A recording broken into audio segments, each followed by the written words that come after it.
Dieser Podcast ist nur möglich durch die großartige Hilfe unserer regelmäßigen Gäste. Besonderen Dank an die ständigen Begleiter Selma, Peter und Dirk und unsere Hörer und natürlich unseren Quiz-Onkel Bonadinho. Ein besonderer Dank auch an alle Patreonen sowie besonders an Maxumo und Björn für die besondere Unterstützung. Ihr seht alle etwas groggy aus. Ja, wir sind auch alle total baller. Dabei wollten wir nur mal kurz die Welt retten. Ja, schon, aber immer und immer wieder das Gleiche. Stimmt, es gibt wirklich verdammt viele C64-Vertikalshooter. Ja, und die haben auch oft viel Potenzial.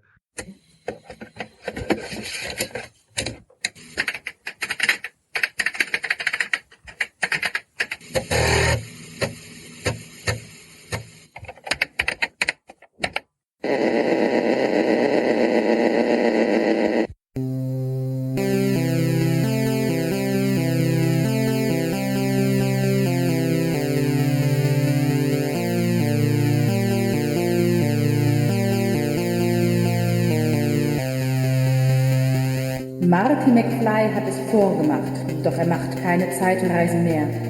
Heute entführen euch Patrick und Robin mit ihren Gästen auf eine Reise in die Vergangenheit.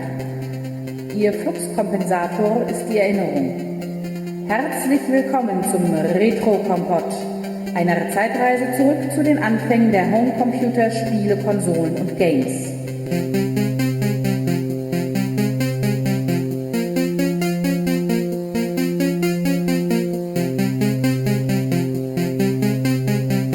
Auf geht's!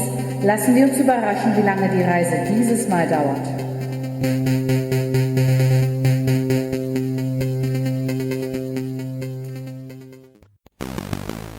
Heute sind mit dabei Babski Bro. Selma Robin und euer Quiz-Onkel Bonadinho. und als Themenexperten Bonadinho, Selma und Patrick.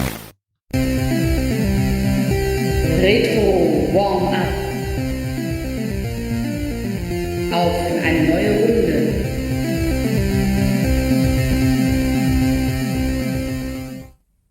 Ja, herzlich willkommen zur 31. Ausgabe des Retro-Kompott-Podcasts. Ja, das heutige Thema hat sich ja eben schon in der Einleitung angedeutet. Wir kümmern uns um C64 Vertikalshooter. Wir sind wirklich noch ein bisschen geschafft.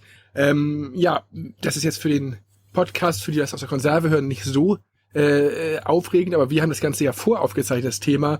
Und ich sag mal ein Glück, denn das war wirklich gar nicht so einfach und anders, als wir gedacht haben. Wir wollen ja gar nicht alles vorwegnehmen. Seid ihr sonst soweit wieder fit? Bonadinho, Selma, habt ihr das überlebt? Ja, ich sehe jetzt nicht nur noch Pixel, die von oben nach unten fliegen, also es geht wieder. Das ist doch schon mal etwas. Ja, und wir haben uns hinterher noch überlegt, dass wir noch viele, viele andere Themen machen möchten. Und wir haben jetzt also eine schöne Liste gemacht, wer sich für welche Themen interessiert. Ja, und da haben wir dann gemerkt, dass bei einigen Themen sich irgendwie sowohl Robin und ich als auch unsere ständigen Begleiter, um mal wieder das Vorwort zu zitieren, nicht bereit erklären oder nicht dafür fühlen, diese Themen zu machen. Und wir müssen jetzt schon mal wieder einen Aufruf machen, dass wir einige Themen gerne machen würden, wenn wir es könnten. Robin, was könnten wir denn nicht? Oder was können wir nicht? Ja, wir haben festgestellt, dass wir doch ein großes Wissensloch haben im Bezug auf, warten wir, wo hatten wir denn hier? Gerade auf den Bezug auf DDR-Computer, beziehungsweise wir hatten das ja mal verallgemeinert auf generell Ostblock, weil auch nicht nur in der DDR wurden Rechner gebaut, aber DDR ist halt für uns interessant, weil da gibt's ja doch immer so parallel oder ein paar Jahre später gab es dann ähnliche Modelle. Das wäre für uns wichtig. Und wir haben in einem sehr unterhaltsamen Gespräch gestern festgestellt, dass wir großes Potenzial sehen in dem Gerät Spectrum ZX81, aber wir haben überhaupt keine Ahnung, wovon, worum und wieso und was. Also, wenn ihr jetzt sitzt und sagt, oh Gott, sind die blöd, da kenne ich mich doch super mit aus. Nein, wir sind nicht blöd, wir sind klug, weil wir wollen euch dann nämlich haben, dass ihr uns hilft und so wie wir das häufiger schon mal hatten, und wir kluge Köpfe dazu holen, die sich mit der Zeit, mit dem Gerät und mit den Spielen vielleicht perfekt auskennen und das auch weiterleiten an uns. Also wenn jemand sagt, die Spectrum-Grafik ist doch heute noch toll und kann das auch begründen, dann ist er genau der Richtige, weil ich zumindest hatte ja schon Probleme mit einigen besseren Grafiken. Und mit dem Spectrum kann ich nicht warm werden, weil ich habe dieses Gerät nie besessen. Finde es aber faszinierend, dass es in England einen riesen Markt dafür gab und viele Fans gab. Und es muss doch auch irgendjemanden in unseren Graden, in unseren Breiten geben, der dieses System geliebt hat. Aus dem Chat können wir schon mal einen Einwurf mit reinnehmen. DK schreibt, mehr Homecomputer, weniger Konsolen. Wir machen fast jede Folge mit Homecomputern im Augenblick. Also wir hatten doch jetzt schon einige Male Amiga 760 drin und Konsolen hatten wir doch eigentlich nur NES. Also ich glaube, wir hatten bei 31 Folgen zwei Folgen Konsolen. PC Engine kam noch dazu natürlich.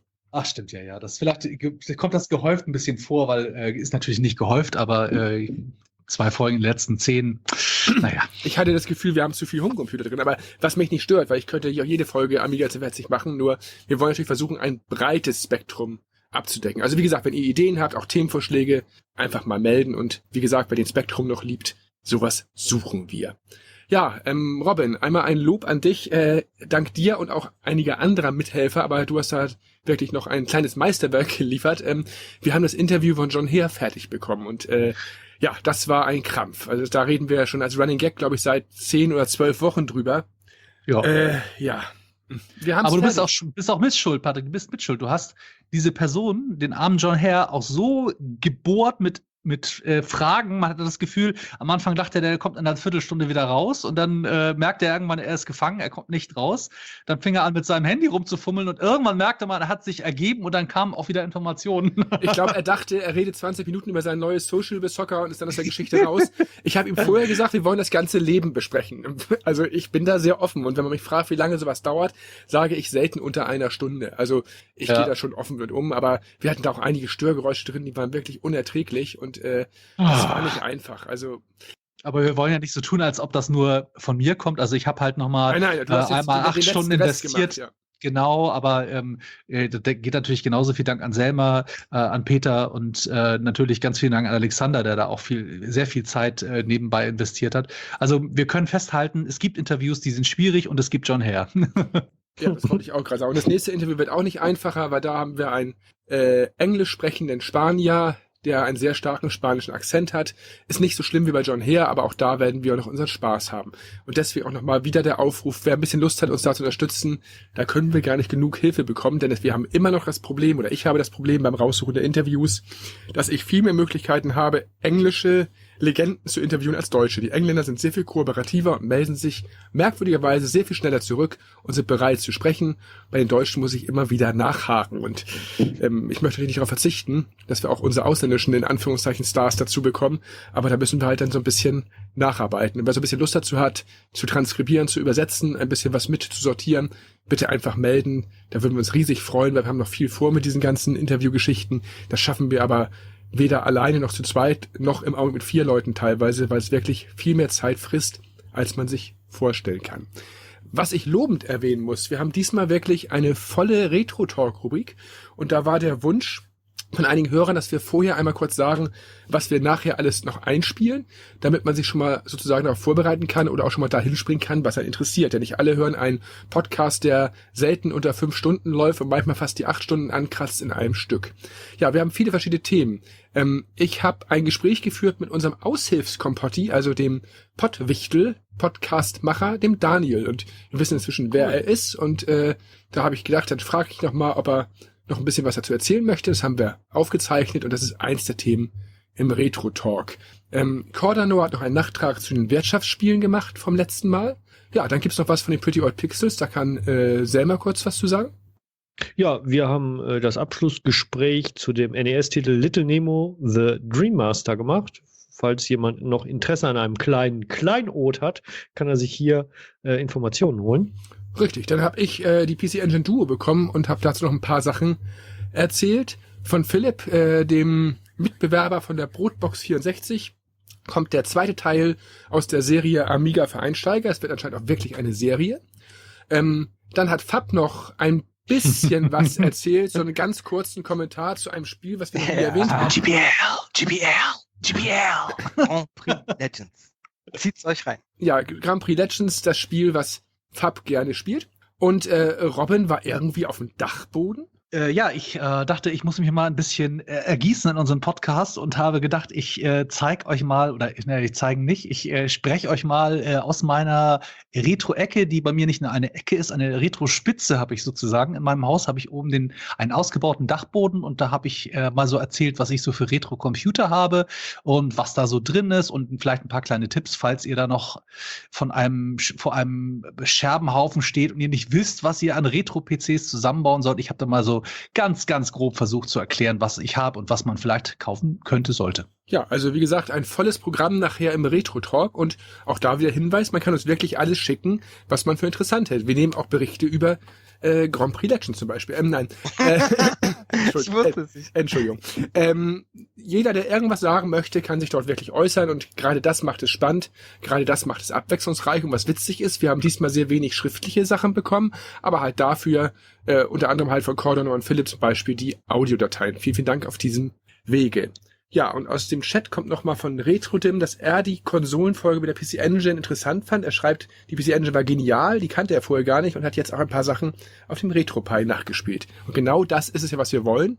Einfach Interesse wecken an Dingen, die man vielleicht auch nicht kennt und dann, dass man das sozusagen nacherleben kann, sei es in der Emulation oder sogar auf dem Original. Und wie gesagt, vielleicht fangen wir auch irgendwann an, mit Freude Spectrum zu spielen. Wer weiß das heute? Ja, dann kommen wir nochmal zu der Verlosung vom Überraschungspaket vom letzten Mal. Das geht dieses Mal an Cordonor. Ja, das heißt, Robin muss sich kurz mal mit Cordonor auseinandersetzen, beziehungsweise kurz in Verbindung setzen, in welche Richtung das gehen soll und dann bitte an ihn irgendwas Nettes schicken.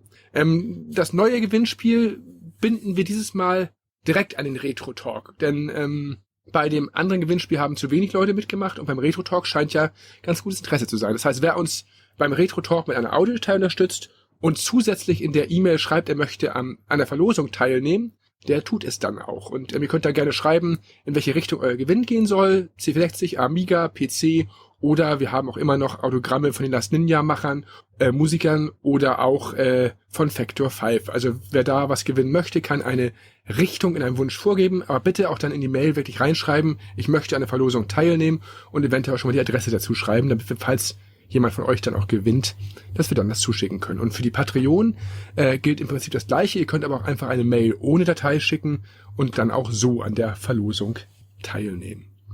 Ja, für die Patreon-Unterstützer gibt's auch was Neues. Wir haben aus mehreren Gründen das Thema ja schon voraufgezeichnet. Für unsere Live-Hörer gab's das ja heute Abend um 20 Uhr schon mehr, in Anführungszeichen, nennt man das, aus der Konserve live ausgestrahlt, als Preview, genau. Und für unsere Sneak Preview. Genau, und für unsere Patreon gab es das seit gestern Abend. Und wir machen das nicht nur, damit es die Patreon-Leute vorher hören können, das ist eigentlich gar nicht der Hauptgrund. Der Hauptgrund ist, dass wir ein bisschen Zeit einsparen und vielleicht in die späteren Rubriken ein bisschen frischer sind, als wir es teilweise waren. Und der andere Vorteil ist, wenn da wieder so ein Thema kommt wie Wirtschaft, wo sich einige Podcaster ein bisschen verquatschen und merken vielleicht, das Thema ist in 1,5 bis 2 Stunden nicht abzuarbeiten, dann kann man daraus auch gleich eine Doppelfolge machen und dann werden wir es auf 2 Podcasts verteilen. Also das Ganze wird dadurch etwas entspannter und vielleicht sind wir dann auch bei der Live-Folge wieder etwas aufgeweckter. Ja, zum Thema Patreon erzählen wir nachher nochmal was, aber wie gesagt, dort haben wir auch einige andere Teile des Podcasts schon vorab ausgestrahlt oder reingepackt und auch natürlich schon diverse neue Interviews drin. Wer sich dafür interessiert, schaut einfach mal bei patreon.com nach und sucht danach RetroCompot. Und ich werde das auch so einstellen, das werde ich heute noch ändern, dass jeder, der dort in irgendeiner Form Unterstützung leistet, das Thema dann vorab hören kann. Also mehr oder weniger unabhängig von der Höhe der Hilfe. Ja, was ganz gut ankam, ist die Live-Abstimmung zum nächsten Thema. Und das machen wir gleich. Vorher wollen wir darüber reden, was wir denn so gespielt haben. Schaut mal noch mal in den Chat. Da wird der Hut gezogen vor Bonadinho. Er fragt sich, ob er im Leben auch mal was anderes gemacht hat. Das können wir ihn direkt fragen. Bonadinho, was hast du im Leben gemacht, außer dich um Inhalte von Retro-Games und Computern zu kümmern? Da gibt's noch ein anderes Leben. Okay, wann? Was? Ich bin enttäuscht. Fang vorne an. Ich dachte, du badest jeden Morgen. Genau, ich dachte, du badest jeden Morgen in Disketten. Nein, das beim Aufstehen erstmal wird die Powerplay gelesen. Nein, Quatsch. Kannst du jetzt zum Beispiel bei den Zeitschriften, hast du da ein Volltextarchiv? Ich meine, du findest Sachen in Sekundenschnelle. Wie kommt das? Das finde ich auch faszinierend. Das hat mich auch schon gewundert. Ernsthaft. Ja, ich habe jahrelang immer eine Datenbank gepflegt damals und das meiste, was man irgendwie damals eingetippt hat und immer wieder gesehen hat, das bleibt dann irgendwo hängen. Ne? Okay, bei mir zumindest nicht im Kopf. Ich weiß nicht, ob das bei den anderen so ist, aber fand ich faszinierend. Also ich kann das Lob auch noch weitergeben. Es hat ja auch einen Grund, weshalb du uns nachher wieder als Quiz-Onkel beehrst. Also Auch vielen Dank für das Lob, DK, aber vieles muss man auch recherchieren, ne, und weiß man auch nicht, muss ich ganz offen zugeben. Warte mal, wir können ja noch mal bis ein Detail gerade tiefer gehen. Hast du ein weiteres Hobby außer Computer? Überleg. Ja, habe ich auch. Scheint wohl doch nicht so zu sein. Ne? Und ist das ein positives Hobby oder ein negatives Hobby, weil du es nicht sagst? Robin macht gerade ein investigatives Interview nur zur Information. Nein, investigativ würde ich vor seiner Haustür stehen mit einem riesen puscheligen Mikrofon und ihn fragen. Oh, das ist etwas gefährlich. Ich verfolge zum Beispiel Wrestling. Oh Gott. Oh mein Gott. Ich glaube, wobei das auch ein Retro-Thema wäre. Also das ist negativ belegt, ja. Ich habe früher mich auch mal für Wrestling interessiert, aber das ist lange, lange her. Also die heutigen Leute kenne ich da nicht mehr. Aber kommen wir doch mal dazu, Steht auch American Gladiators als Wrestling? Nicht wirklich. Schade, das kenne ich auch. Bevor wir jetzt schon abschweifen, gehen wir doch mal in den Bereich, was wir denn so gespielt haben. Und ich fange einfach mal an. Ich habe für die PlayStation PSP Portable Parodius Portable mir besorgt. Das gab es auch nur in Japan und da sind alle 5 Parodius-Teile, die es gibt, drauf. Ich dachte ja bis vor wenigen Wochen auch nicht, dass es überhaupt 5 Teile gibt. Und dazu ist ein Musikabspieler dabei, mit dem man alle Musikstücke aus allen 5 Teilen getrennt ansteuern kann. Allein dafür hat es sich schon gelohnt, diese Version zu holen. Gefällt mir sehr, sehr gut und endlich mit mal alle Teile, die es gibt, auf einer CD drauf. Ja, dann habe ich irgendwelche komischen vertikalen Shooter auf dem 60 gespielt. Ja, das hat lange gedauert und war nicht immer befriedigend. Dazu kommen wir nachher.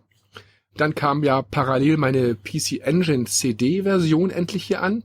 Und ich habe auch eben gerade in der Post schon wieder weitere Spiele gefunden. Das ist gar nicht so einfach, so ein neues Sammelgebiet anzufangen. Ich hatte eigentlich vor, ich wollte alle guten links, rechts und oben unten Scroller von der PC Engine auf CD mir kaufen. Wird nicht klappen, so viel Geld habe ich nicht. Und da habe ich mir gesagt, okay, ich kaufe mal nur das, was ich für unter 30 € kriege und dann spart man viel Geld, da braucht man eigentlich fast nichts zu kaufen. Ich habe immerhin einen Super Gradius bekommen, inzwischen 1, 2 andere Spiele, aber es ist schwer, da eine Sammlung aufzubauen. Ich möchte gerne einige Spiele spielen und was man halt nicht machen darf, diese Shooter auf der PC Engine vor allem auf der CD zu spielen und dann wieder auf dem C64 anzufangen, vertikale Shooter zu spielen. Aber ich will da nicht jetzt schon drauf rumreiten. Das sitzt immer noch tief. Ja, dann habe ich weitergespielt bei Life is Strange, hatte ich letztes Mal schon erzählt. Der moderne Titel, den ich wirklich sehr, sehr gut finde, aber ich komme nicht so richtig weiter. Liegt aber nicht daran, dass das Spiel schwierig ist, sondern einfach daran, dass ich kaum Zeit habe. Ich hänge da immer noch im 4. Level oder bis am 4. Patrick, Bereich. Stopp, guck jetzt mal in den Chat. Jetzt genau in den Chat. Das passt sehr gut, ja. Ist aber wieder klar. RetroDim schreibt danke für den Tipp. Life is Strange. Er hat alle 5 Episoden durch. Und das ist auch der Grund, weshalb er den Podcast nicht durchbekommen hat. Ja, bei mir auch, aber ich hänge noch bei Episode 4 und man braucht fürs ganze Spiel höchstens 12 Stunden. Aber selbst die Zeit habe ich teilweise nicht. Und ich werde es weiterspielen. Ich muss es weiterspielen, weil ich finde es auch wirklich genial. Und wer Tipps hat für Spiele, die ähnlich sind, mir gerne mal einen Tipp geben, weil danach möchte ich sowas Ähnliches weiterspielen. Vielleicht gehe ich dann auf die Telltale-Dinger oder was auch immer. Keine Ahnung.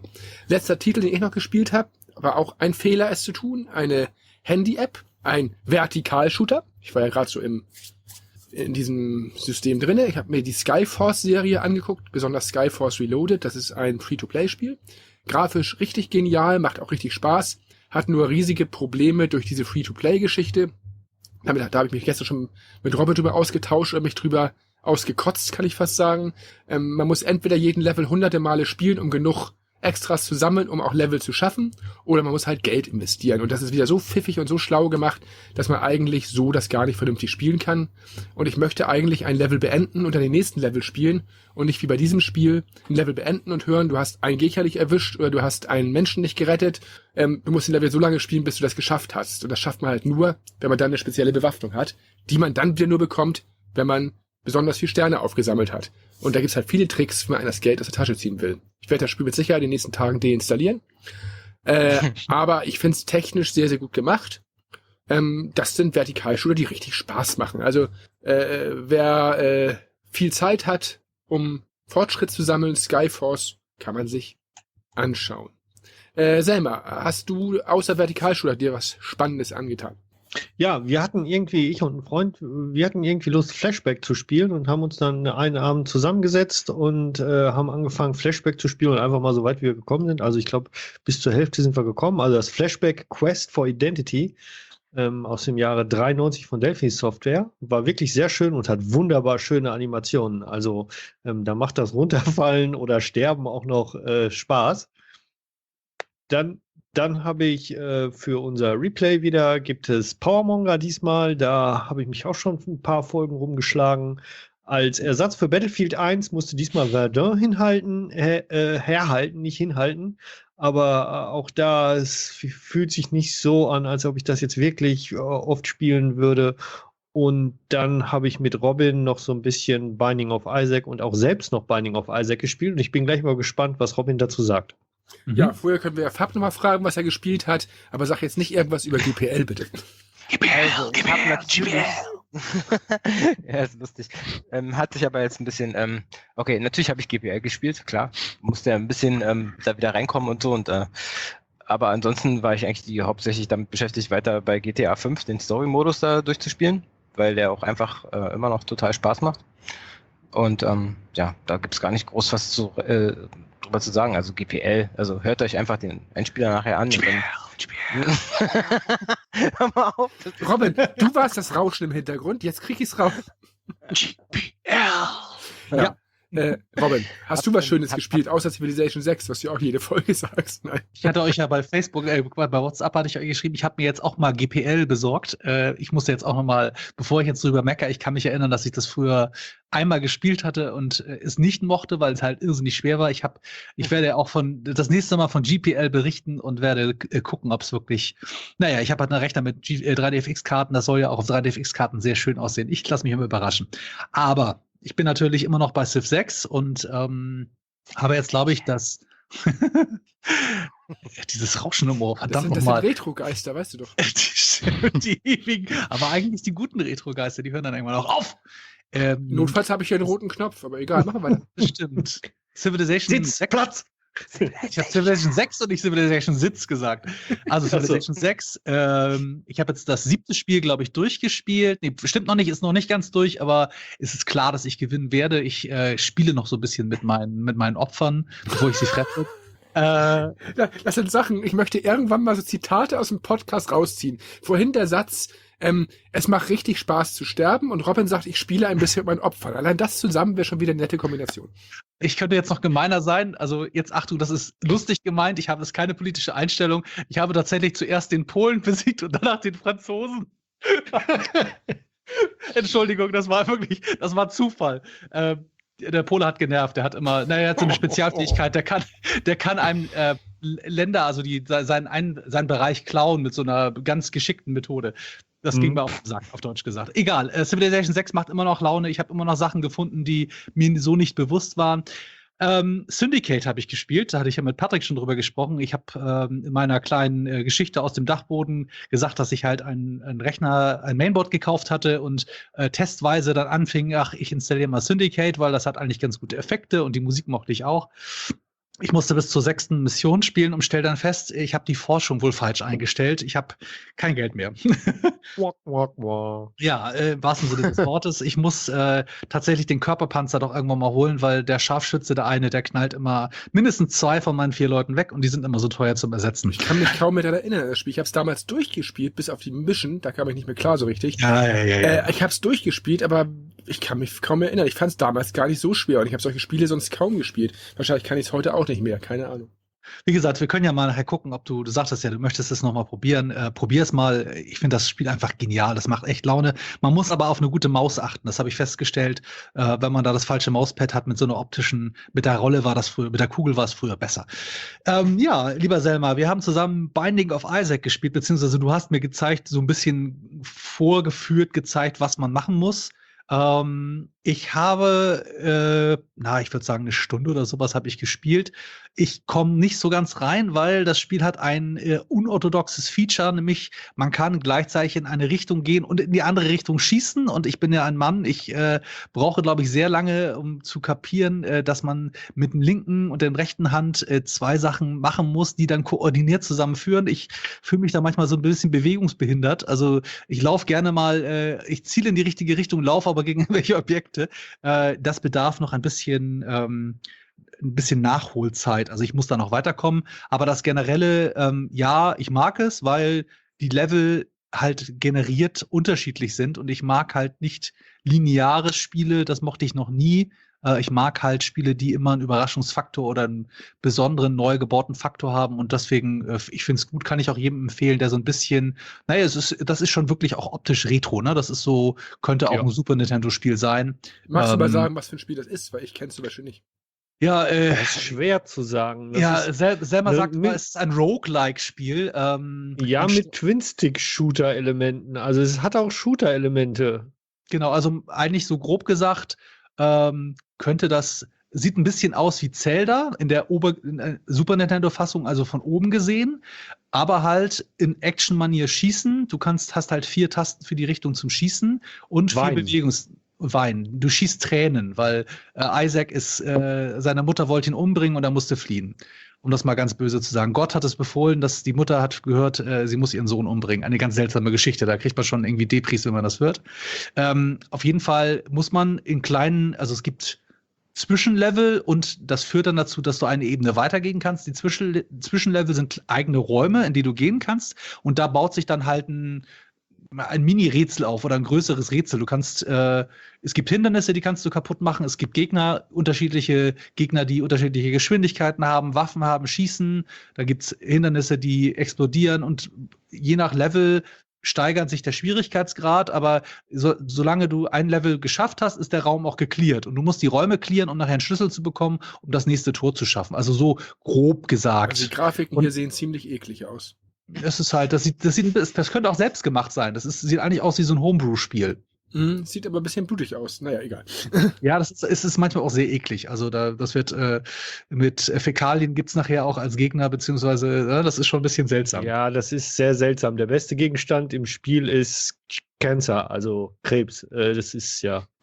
Wie gesagt, guckt euch mal ein Video an. Ihr müsst ein bisschen, also es ist auf jeden Fall ein Retro-Spiel und man muss ein Retro-Herz haben, um die Grafik zu mögen. So ein bisschen Game Boy Advanced, könnte man vielleicht auch so sagen, es ist optisch. Und letzte Sache, die ich vorgestern gemacht habe, ich habe, um meinen neu gebauten Retro-Rechner mal zu testen, habe ich Day of Tentacle reingeschmissen, weil ich an dem Spiel sehr gut erkennen kann, ob die Soundkarte, der DAC, der Digital Audio Converter, wenn ein Sample startet, knacken schlechte Soundkarten und da kann ich immer ganz gut dran testen, zu hören, ob eine Soundkarte für mich als Spieler taugt oder nicht. Und die Soundkarte knackte tatsächlich nicht. Also der Übergang war sehr gut. Was mich jetzt gerade etwas schockt, bei dem Wort Fäkalien haben wir einen Live-Hörer verloren. Egal. Ja, dann kommen wir mal zum nächsten. Vielleicht musste der auf Toilette, das weißt du ja nicht. Kommen wir mal ganz schnell zum nächsten Thema und das machen wir mal wieder spannend. Wir haben um 5 Themen vorausgewählt, die werde ich gleich einmal kurz sagen, mit einer Nummer davor.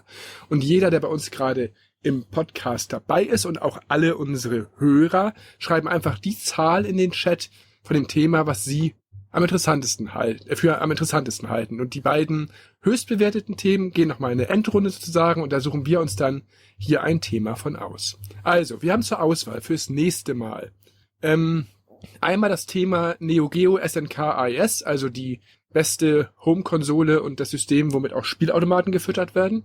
Da werden auf jeden Fall Selma und ich mitmachen und wir hoffen noch einen dritten zu finden.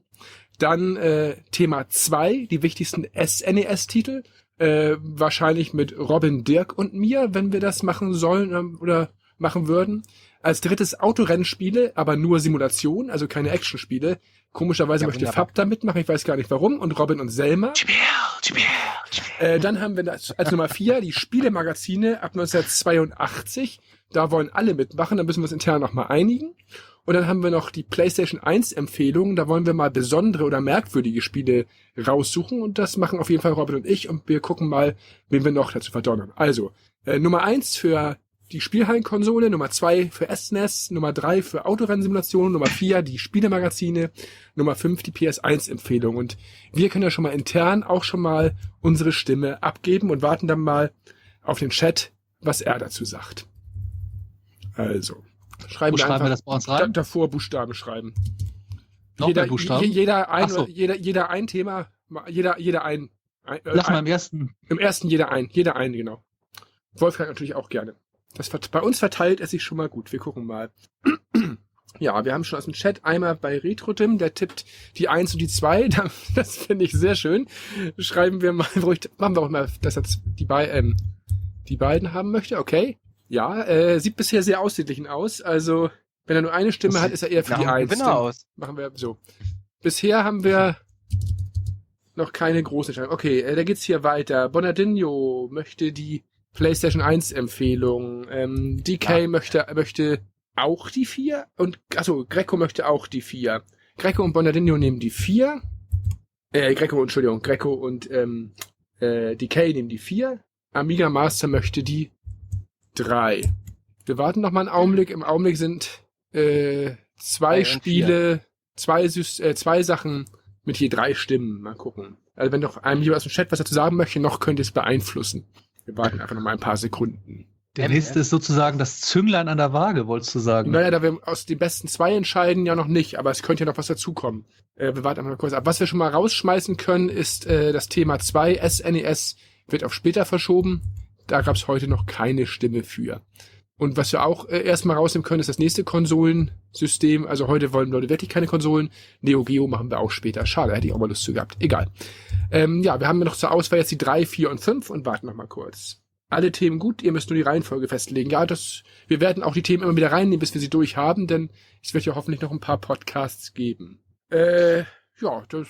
Dann löschen mal die PlayStation 1 Empfehlungen raus. Und dann haben wir jetzt und dann genau. Dann setzen wir wieder alles auf 0 und wir haben jetzt zur Auswahl noch die Autorennspiele und die Spielemagazine und da machen wir es jetzt mal so, dass jeder wieder eine Stimme hat und wenn das eng wird, müssen wir mal gucken. Ansonsten das, was wirklich damit, wenn etwas klarer abschaltet, werden wir das nehmen. Gut, dann machen wir mal weiter. Zwischen Nummer 3 und 4.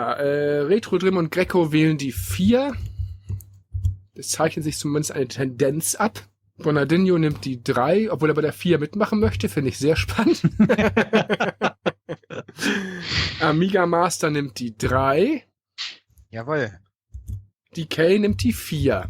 Nein. Ich wollte auch mal Pause haben. Schade. Nein.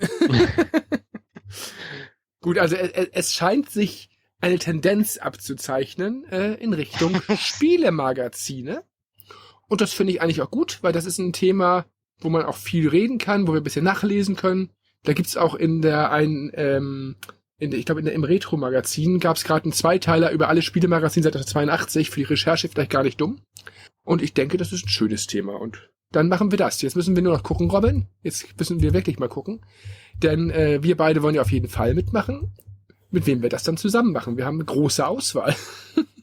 Das stimmt allerdings. Ja, also das werden wir nochmal intern klären und ansonsten freuen wir uns da natürlich erst recht über Retro-Talks, über eure Erlebnisse, eure Erfahrungen mit Spielemagazinen, weil da kann eigentlich ja jeder was zu sagen. Und mein Lieblingssatz zum Thema Spielemagazine kommt nachher im Thema. Den fand ich so schön, den kann ich euch schon mal vorwegnehmen. Ich habe gesagt, dieses Spiel sieht aus wie eine scrollende ASM. Das war so mein Gefühl. Ja, finde ich nett, finde ich gut. Wann ist denn der nächste Podcast, Robin? Kannst du das mal eben kurz verifizieren? Das habe ich nämlich hier gar nicht reingeschrieben. Sekunde. Ich rutsche hoch. Schauen Sie bitte mal. Ja, der nächste Podcast von uns ist die Voraufzeichnung ist am 26.01.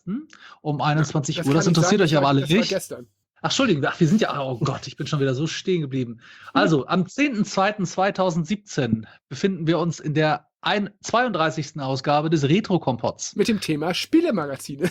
Genau. Und wir zeichnen am 9. vorher auf und ihr könnt dann das wissen wir noch gar nicht, Robin. Das haben wir 20, ja, aber sehr wahrscheinlich. Und am 10.02. um 20 Uhr sehr wahrscheinlich kriegt ihr dann das Thema als Konserve und danach werden wir einsteigen und Live-Programm bieten. Ab 22 Uhr dann wieder, außer Singen und tanzen und Drinks gehen auf uns. Ja, außer wir haben wieder übertrieben. Aber ich glaube, Spielemagazine können wir auch zeitlich sauber hinkriegen. Das schaffen wir.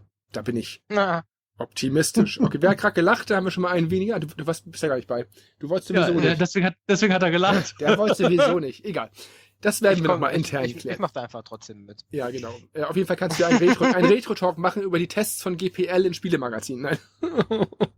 Das könnte ich machen, tatsächlich. Das war ein Witz.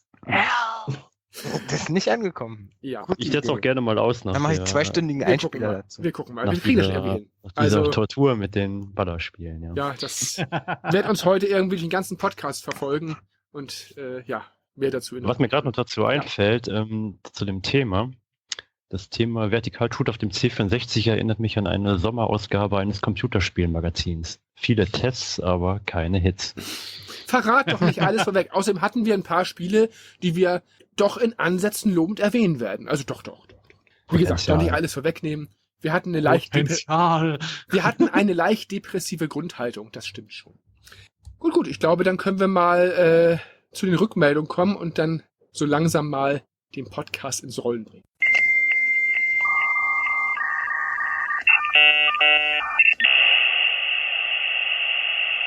Retro Mail. Eure Stimme im Retro-Kompott. Ja, Rückmeldung. Die kam, wie gesagt, diesmal sehr oft als Audiokommentare und weniger schriftlich. Und deswegen können wir da eigentlich ganz schnell durchgehen. Wer unseren letzten Podcast noch nicht gehört hat, gerne wieder die Empfehlung zu Gamers Global. Da ist wieder eine schöne Zusammenfassung und auch eine Diskussion noch zum Thema Wirtschaftsspiele. Das müssen wir jetzt gar nicht hier vorlesen. Das könnt ihr euch nochmal in Ruhe dort anschauen. Was halt auffällig war im Nachhinein, das haben wir ja dank des Kommentars letztes Mal von Bernardinho auch gemerkt, da hättet ihr echt einen Zweiteiler daraus machen können. Das wäre zum Beispiel jetzt mit der Voraufzeichnung dadurch schon etwas einfacher, weil hättet ihr gemerkt, da kann man noch viel mehr rausholen. Ja, und ansonsten möchte ich mich noch bei all den bedanken, die uns immer teilen und bei Twitter retweeten. Zum Beispiel auch bei Gilde Gothic, der uns immer wieder wunderbar retweetet, zum Beispiel den Vermerk, neue Folgen von unseren Lieblingspodcasts. Und da sind wir mit dabei. Vielen, vielen Dank auch dafür, denn dadurch kriegen auch andere Leute von uns mit, die vorher vielleicht nichts von uns gehört haben. Ja, wie gesagt, man darf uns schreiben, man kann uns kommentieren, man kann uns auf vielen Wegen erreichen. Und wie man uns erreichen kann ja heute mal wieder der Robin mit anfangen. Ja, warte mal. Warum hast du mir keinen Blog hier hingetan, lieber Patrick? Also ich habe nichts zum Schreiben. Ich weiß nicht, was du gerade von mir möchtest. Bei mir steht es. Echt? Ich kann das auch sehen. Na gut. Robin hat gerade ein visuelles Problem. Ist ja egal. Brille aufsetzen. Ja, macht nichts. Das ist oder öfter mal GPL spielen. Wie kann man uns erreichen? Ja, indem man uns zum Beispiel live hört, wie es im Augenblick auch einige machen. Heute scheint der Dschungel nicht so interessant zu sein. Wir haben jetzt schon 3-mal mehr Zuhörer als letztes Mal beim Beginn des Dschungels. Beim Live-Hören. Jeden zweiten Freitag ab 22 Uhr senden wir live. Ab 20 Uhr strahlen wir eventuelle Voraufzeichnungen aus. Nähere Infos dazu natürlich bei Facebook und auf unserer Homepage retrokompott.de. Wer uns schreiben will, einfach eine Mail an mail@retrokompott.de. Da könnt ihr uns einfach eure Meinung sagen. Ihr könnt auch direkt auf der Homepage kommentieren, aber am meisten freuen wir uns, wie gesagt, über Audiokommentare und sonst wäre ja auch unser Retro-Talk heute nicht so prall gefüllt. Ja, bei Facebook geht's auch immer weiter. Da schreibt auch Robin oft mal was dazu, da teilt lustige Sachen. Da könnt ihr uns gerne liken, gerne in unsere Gruppe mit reingehen und auch jederzeit natürlich die Sachen teilen, die wir dort veröffentlichen. Selbiges gilt für Twitter. Da habe ich auch in den letzten Wochen gemerkt, da ist einiges in Bewegung. Finde ich immer sehr schön, wenn Leute uns da zufällig finden.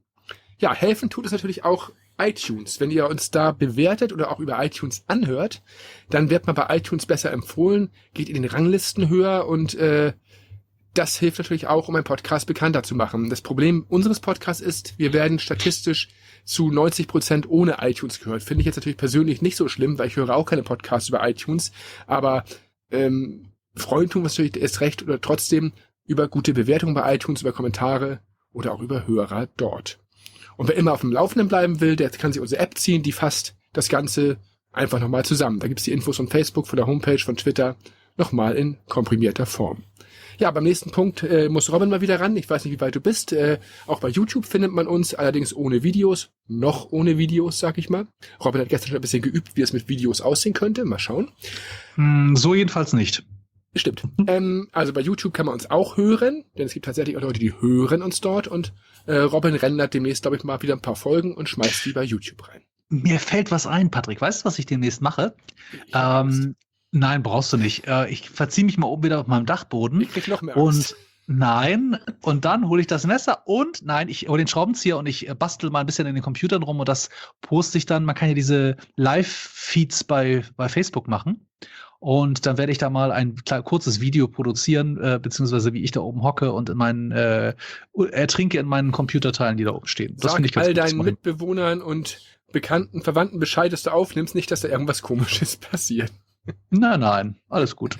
Ja. Ich bin da oben abgekapselt. Falls du jetzt deine visuellen Fähigkeiten wiedergefunden hast, Robin, worüber freuen wir uns denn neben E-Mails noch? Wir freuen uns über Futter, denn wir haben ja das Thema Retro Talk mit dazu gepackt. Und dort ganz besonders eure Meinung.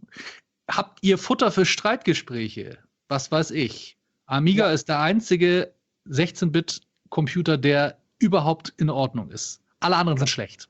Oder Ja, Atari ja, genau, gegen Atari ST. Atari ST hat viel schönere Musik. Viel schöner.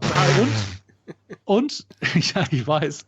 Und er hat MIDI-Anschlüsse. Und Entschuldigung. falls das jemand GPL nicht mag, da hätten wir schon einen Gegenpart für.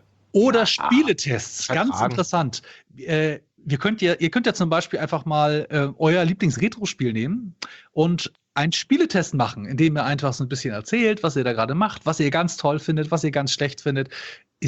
Klingt für euch banal, aber für uns ist das unterhaltsam, weil da kann man erkennen, wie ihr über eure alte Zeit denkt oder ob ihr da noch so ein bisschen, ob man Abstand hat oder ob man das vielleicht auch immer noch mit denselben Augen wie ein 13-Jähriger sieht, wo man früher das erste Mal Monkey Island reingeschmissen hat und gedacht hat, oh, das ist so toll. Heutzutage ist es halt schon optisch unterhaltsam, dass man da mal sowas sieht und dann noch denkt, das ist noch schön. Ja, kann, aber nicht muss. Ja, wie gesagt, freuen wir uns riesig drüber und ihr könnt es auch so machen wie Philipp. Wenn ihr eine längere Geschichte habt, könnt ihr das auch auf mehrere Folgen aufteilen. Das bleibt jedem selbst überlassen.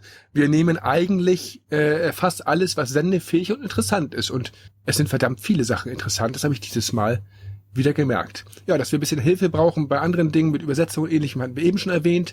Auch da, wie gesagt, freuen wir uns über jede Hilfe und dass wir DDR-Experten oder Spektrum-Experten suchen zum Beispiel. Gerne. Wenn ihr sagt, wir haben ein anderes Thema und können da mitmoderieren, können ein Thema übernehmen, bietet es uns gerne an. Wir testen dann mal, wie das funktioniert und eventuell seid ihr dann auch irgendwann mal bei uns im Podcast und macht wie zum Beispiel beim letzten Mal der Alexander euer Thema zum Thema des Podcasts. Und Themenvorschläge nehmen wir natürlich auch jederzeit gerne an und geben die auch dann hier sozusagen mit in die Wahl für das nächste, übernächste Mal oder wann auch immer. Und über die Patreon-Unterstützung hatte ich ja schon gesprochen. Schaut da mal nach, da kann man uns, wie gesagt, ein bisschen helfen.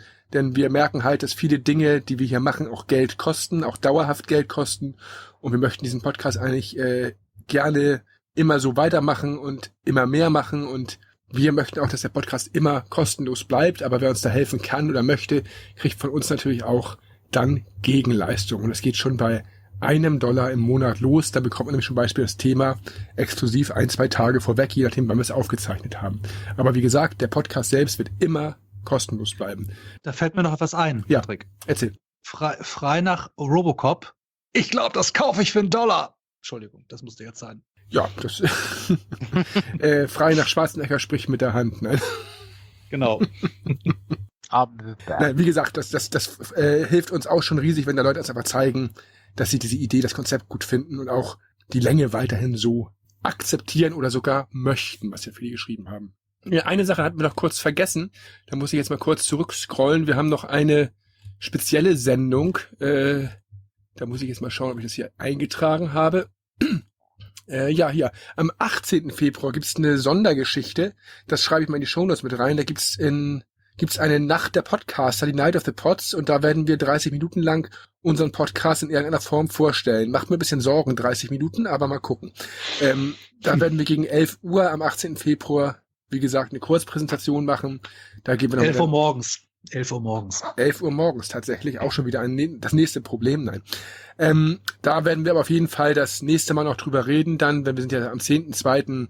wieder live und dann wissen wir vielleicht schon mehr, was wir dort machen werden. Also wir können auch schon bei der 18.2. im Kalender festhalten. Ja, das alles so zu den Sachen, über was wir uns freuen. Und dann können wir doch jetzt eigentlich spontan schon wieder in die nächste Rubrik gehen und mal gucken, was wir gleich machen. Denn letztes Mal kam das, was jetzt kommt, eigentlich sehr gut an und das hat mir auch sehr viel Spaß gemacht. Und deswegen machen wir das jetzt ja erstmal immer so. Wir kommen zur Rubrik Retro Play. Retro Play. Was sollen wir spielen? Ja, in dieser Rubrik suchen sich Robin und ich jeweils ein kurzweiliges C64 Amiga-Spiel oder ähnliches aus. Und dann brechen wir sozusagen den Podcast live ab für circa eine halbe Stunde und fangen dann mal an, dieses Spiel zu spielen. Und hinterher reden wir darüber. Und das Schöne ist, der Chat kann sich dann diese Spiele natürlich auch anschauen und im Chat die Spiele mitkommentieren.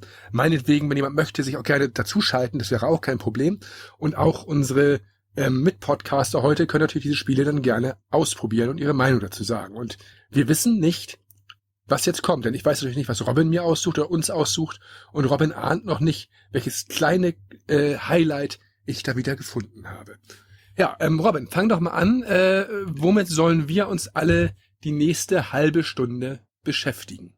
Wir haben ja letztens bei Wolfgang ein bisschen Musik gehört und ich erinnerte mich daran an ein Amiga-Spiel, was ich vom Karton her sehr mochte. Und ich habe das, glaube ich, nie gespielt. Und das ist, glaube ich, eine gute Basis dafür, dass wir vielleicht alle es mal spielen sollten. Ich möchte gerne, dass wir Lionheart spielen für den Amiga. Ich hoffe, ich kriege das zum Laufen auf irgendeine Emulation. Ja, ich hoffe, das ist das einzige Problem, was ich damit hatte. Ich habe es noch nicht probiert. Ich wollte es halt. Ja, ich habe ein Original Amiga hier, aber der hat kein Diskettenlaufwerk. Mal gucken. Ich kann mich daran erinnern, ich wollte es eigentlich nach dem letzten Podcast nochmal wieder anspielen, hab's aber nicht geschafft. Finde ich eine schöne Idee, spiele ich gerne. Lionheart Amiga. Machen wir ein bisschen Recherche. Fab und Selma können auch gerne in die Geschichte nochmal eingehen, ein bisschen recherchieren und das testen wir dann mal aus. Und der Chat kann das natürlich auch gerne machen. Ja, und ich habe auch was für euch. Ich habe es auch anhand der Musik ausgewählt. Und zwar habe ich mir Musik Hitparaden angehört auf dem C64 und da war bei vielen auf den vorderen Plätzen immer das Gleiche und ich kannte da kein Spiel zu.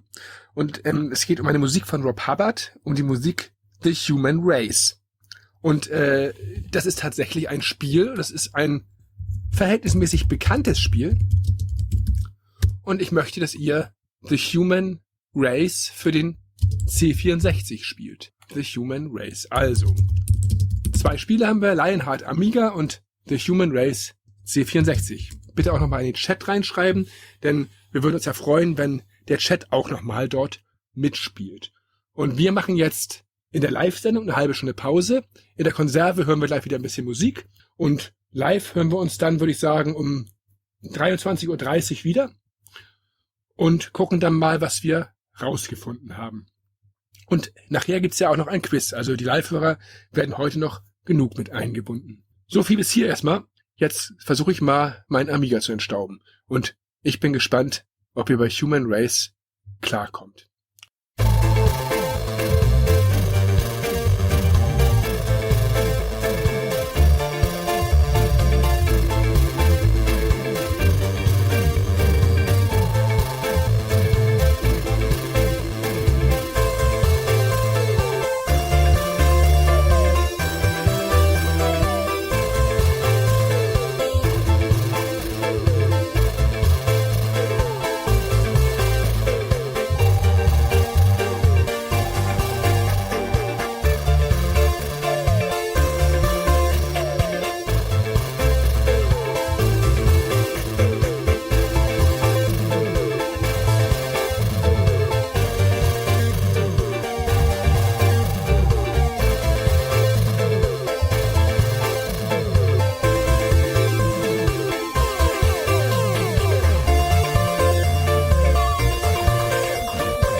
Ja, unsere Live-Hörer und wir hatten jetzt eine halbe Stunde Zeit zu daddeln und unsere Konservenhörer hatten eben ein paar Sekunden Zeit, eine Musik zu hören, nämlich Little Song 4 in einer Reggae-Version. Retro Play. Das Resümee.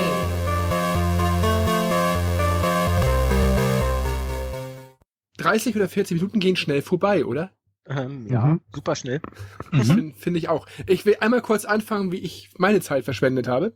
Ich habe es erst versucht, auf meiner Pandora zu spielen. Ging nicht, abgestürzt. Dann habe ich mein Original Amiga genommen, habe die ROMs dort versucht reinzuladen. Der gleiche Absturz wie in der Emulation. Auf dem Original Amiga. Mit Speichererweiterung ohne ging alles nicht. Ich musste den Amiga auch erstmal neu anschließen, weil ich hatte ihn gerade gestern abgebaut, weil ich meine PC Engine da angeschlossen hatte. Also das ist schon mal alles in die Hose gegangen und dann waren 10 Minuten um.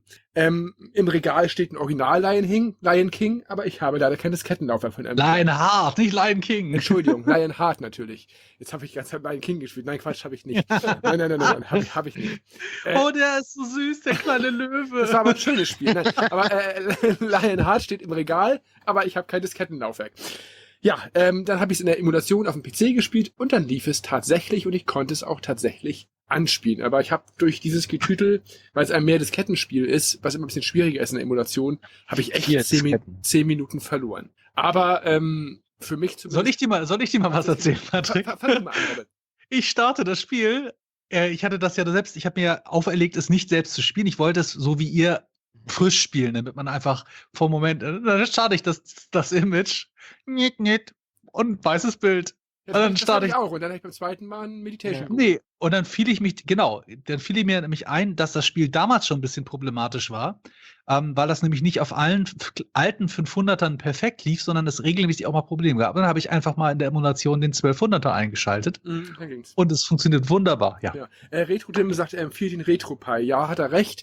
Wenn man mit einem anderen Emulationssystem und zum Beispiel einer Raspberry arbeitet, kein Problem, aber wie gesagt, in meiner Konfiguration, ich hätte es gerne auf dem Original gespielt, aber ich habe es darauf nicht zum Laufen bekommen.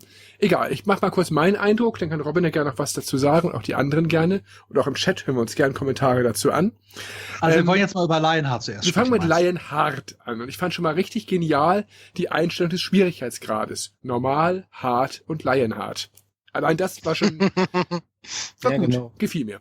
Man merkt, es ist ein deutsches Spiel. Ja, aber fand ich gut. Also fand ich schon witzig. Der Vorspann, den muss man auf jeden Fall erwähnen, der war damals wirklich wahrscheinlich fast sensationell. Heute ist er nett. Mit Parallax-Scrolling, mit 3D-2-Elementen. Rollenspiel-like ist er eigentlich und er zeigt uns halt, wie sich unsere Hauptperson, ja, ich sag mal, verwandelt oder vorbereitet und spielt so ein bisschen in diese Geschichte ein. Und mir ist gleich aufgefallen, dass die Musik sehr schön ist. Die ist nämlich sehr abwechslungsreich und auch sehr rollenspielmäßig und passt sich wirklich dem Situation an. Und auch im Spiel ist sie extrem variabel. Also eine richtig tolle, stimmungsvolle Musik im Hintergrund. Erinnert mich sehr an Shadow of the Beast. Genau. Ganz genau. Ja, und sonst noch mal eine kurze Einschätzung, bevor wir da mal in Details reingehen. Ich fand, das war Terry Cannon anders, erstmal so gefühlt. Was ich witzig fand, ich konnte mich überhaupt nicht mehr an dieses Spiel erinnern. Überhaupt nicht mehr. Ich habe es früher gespielt. Ich habe das mit Sicherheit das letzte Mal 1993 gespielt, als es rauskam. Schöne Elemente drin, dass man beim Hangeln einhändig schlagen kann, fand ich witzig. Schöne Endmonster, schöne Level, ganz gut spielbar. Ich habe es allerdings im ersten Level aus Zeitgründen abgebrochen und dann bei YouTube weitergeguckt. Es lädt ziemlich viel nach. Auch der Vorspann und vieles ist doch sehr ladelastig, aber es sind ja auch 4 Disketten. Und es hat mich auch so ein bisschen an SNES-Spiele erinnert, so vom Grafikstil her. Dann bin ich zu YouTube gegangen, habe gesehen, okay, ein Let's Play dauert fast 2 Stunden. Das heißt, das kann man nicht mal eben durchspielen. Und es ist sehr abwechslungsreich auch bei YouTube und gipfelt darin, dass es in einem Rechts-Links-Shooter endet, wo man auf dem Drachen reitet. Und dann kommt auch noch ein irre langer Abspann. Also insgesamt ein sehr, sehr langes Spiel, ein sehr komplexes Spiel, muss man sagen. Also mein Ersteindruck entspricht dem, was ich wahrscheinlich damals auch dachte.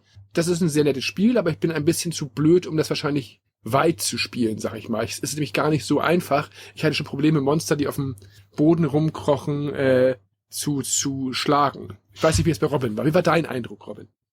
Also wie früher auch. Ich habe immer noch das Problem, ich habe ein Logitech Dual Joystick, also mit Analogcontrollern und digital. Und der Digitalteil hat einfach zu lange Wege. Das habe ich hier auch wieder gemerkt, dass das Runterspringen, Hochspringen und gleichzeitig auch Schießen braucht zu lange Zeit. Also der schafft die Kombos nicht vernünftig. Also das, was man eingibt, braucht zu lange, um verarbeitet zu werden. Ich muss mir irgendwie mal mit so einem Adapter hier ein Competition Pro anschließen. Das ist, glaube ich, der finale Weg, wie es hat aber leider auch einen starken Delay teilweise. Es gibt ja, Ich habe jetzt inzwischen eine beste Lösung. Entweder gehe ich doch wieder auf die Tastatur zurück. Witzigerweise schrieb das Retro-Demo auch gerade im Chat, er fand es recht schwer und er musste mit Tastatur spielen. Ja, herzlich willkommen im Club. Ist wahrscheinlich genauer, ja. Oder ich spiele es mit PlayStation-Joysticks. Das geht wunderbar. Okay, also zum Spiel selbst. Ich erinnere mich dran, dass ich das nur kurz gesehen habe damals. Das war in der Zeit, wo bei mir der PC halt 93, da war ich tief versunken mit, was weiß ich, Wolfenfelsen und was alles damals rauskam. Wing Commander, das habe ich alles damals viel mehr gespielt. Aber ich finde es jetzt immer noch gut. Ich finde vor allem die unterschiedlichen Grafikstile, die Art und Weise, wie diese eigentlich ganz einfache, lapidare Geschichte so erzählt wird und was mir immer das Herz aufgegangen ist, ist das, was du vorhin meintest mit diesem 3D-Element im Intro, wo man virtuell durch einen dunklen Raum geht, die reingezoomt, die Säulen an einem vorbeiziehen und man im Endeffekt dann vor dieser Kiste steht. Dann kommt dieses große Sprite von dem Valdin und geht so davor, zieht sich die Schuhe an, dann musste ich so ein bisschen an Eye of the Beholder denken. Das ist beim Intro so ein bisschen so ähnlich, aber es gefällt mir. Das ist und grafisch wirklich, ich fand's super, dieses 4-fach, 5-fach Parallax-Scrolling zusammen mit diesen doch sehr abwechslungsreichen Elementen am Boden. Man hat das Gefühl, das ist wahrscheinlich auch aus Stücken zusammengesetzt, aber dass da teilweise halbbildschirmweise Grafiken an einem vorbeiziehen. Absolut, ja. Also ich find's beeindruckend. Ich mag die Figur nicht. Ich finde, sie sieht aus wie He-Man für Arme oder David Hasselhoff kombiniert mit He-Man. Nicht nur wie He-Man, er sieht aus wie He-Man, der einen Stock im Hintern hat. Also Ja, typisch so ein bisschen deutsch, seltsam. sehr, sehr gerade. Ja, genau. Er bleibt immer sehr aufrecht. Das fand ich dann so ein bisschen. Ich fand den Vorspann, wie gesagt, auch sehr nett, aber den 3D-Teil, der finde ich, ist nicht so gut gealtert. Also da sah man doch schon wieder Grenzen. Ist schön gemacht, die haben sich sehr viel Mühe gegeben, aber wenn man dann wieder die Figur sieht im Spiel, muss ich euch recht geben, die ist dann schon wieder ein bisschen merkwürdig. Spielbar ist es. Ich fand, wie gesagt, sehr viel Parallelen wirklich aus dem Turrican. Das haben auch wohl einige Zeitungen geschrieben, da kommen wir nachher nochmal zu. Finde ich es recht nett. Ich finde es aber doch, kann an mir liegen, weiß ich nicht, oder an der kurzen Zeit, die ich jetzt gespielt habe. Ich finde es mal wieder recht schwer. Und Alexander schreibt gerade im Chat Conan. Ja, kann man auch absolut in die Richtung nehmen. Ich fand die Spielgrafik toll. Die fand ich toll. So hätte Shadow of the Beast sein sollen. Also Sein müssen. Ja, sein müssen, genau. Sein müssen. Als richtiges Und Spiel durchzugehen. Wir haben gerade auch Oliver Linder im Chat. Ich wette, der kennt jemanden von diesem Programmierteam. Irgendjemanden hat bestimmt mal ein Interview geführt mit irgendjemanden, dem Grafiker. Ich glaube, Hank Nieborg war, glaube ich, der Grafiker. Ich habe das irgendwo im Intro gesehen. Ja, könnte sein. Wir können ihn ja mal fragen. Ich kenne leider nicht mal den Musiker. Matthias Steinwachs habe ich mir da notiert. Sagt mir auch nichts. Also auch die Leute können wir gerne mal, das kann einer von euch schon mal machen, alle schon mal in die Liste aufnehmen. Alles deutsche potenzielle Interviewpartner. Auf jeden Fall hat er die ganzen Samples von Psygnosis gehört. Ja, ich habe wieder das Problem, ich finde die Musik toll. Jetzt kommt auch wieder mein Aber. Ich habe ein Problem mit dieser Sample-Musik auf dem Amiga phasenweise. An einigen Stellen ganz, ganz toll. Und dann hörst du wieder diese Mod-Sample-Maschine im Hintergrund. Aber es ist halt sehr archetypisch. Also man merkt dann sofort, dass es Amiga ist. Ja, aber das ist auch der Grund, weshalb ich halt mit Amiga-Musik, ich finde die gut, aber ich würde zum Beispiel selbst bei Chris Hülsbeck immer C64-Musik vorziehen, weil die Amiga-Musik teilweise Ich verstehe das schon, was wie aus so einem Baukasten ist. Ja, genau. Das ist auf dem 64er, was er da gemacht hat, war auch richtig viel organischer. Richtig, das ist mein Problem. Wahrscheinlich allein durch den Chip. Ja. Aber Grafik und Musik bei Lionheart sind Oberklasse. Also für ein deutsches Produkt unglaublich gut und auch unglaublich abwechslungsreich. Oliver schreibt auch schon einiges. Matthias Steinwachs hat bei Ember Moon die Musik gemacht. Stimmt, da tauchte auch die Figur einmal kurz wieder auf, habe ich vorhin beim Recherchieren gelesen. Ist ja auch von den Talion-Machern. Spiel ist von 93, hatten wir schon gesagt. Ein paar Sachen noch zum Spiel selber, die ich recherchiert habe eben.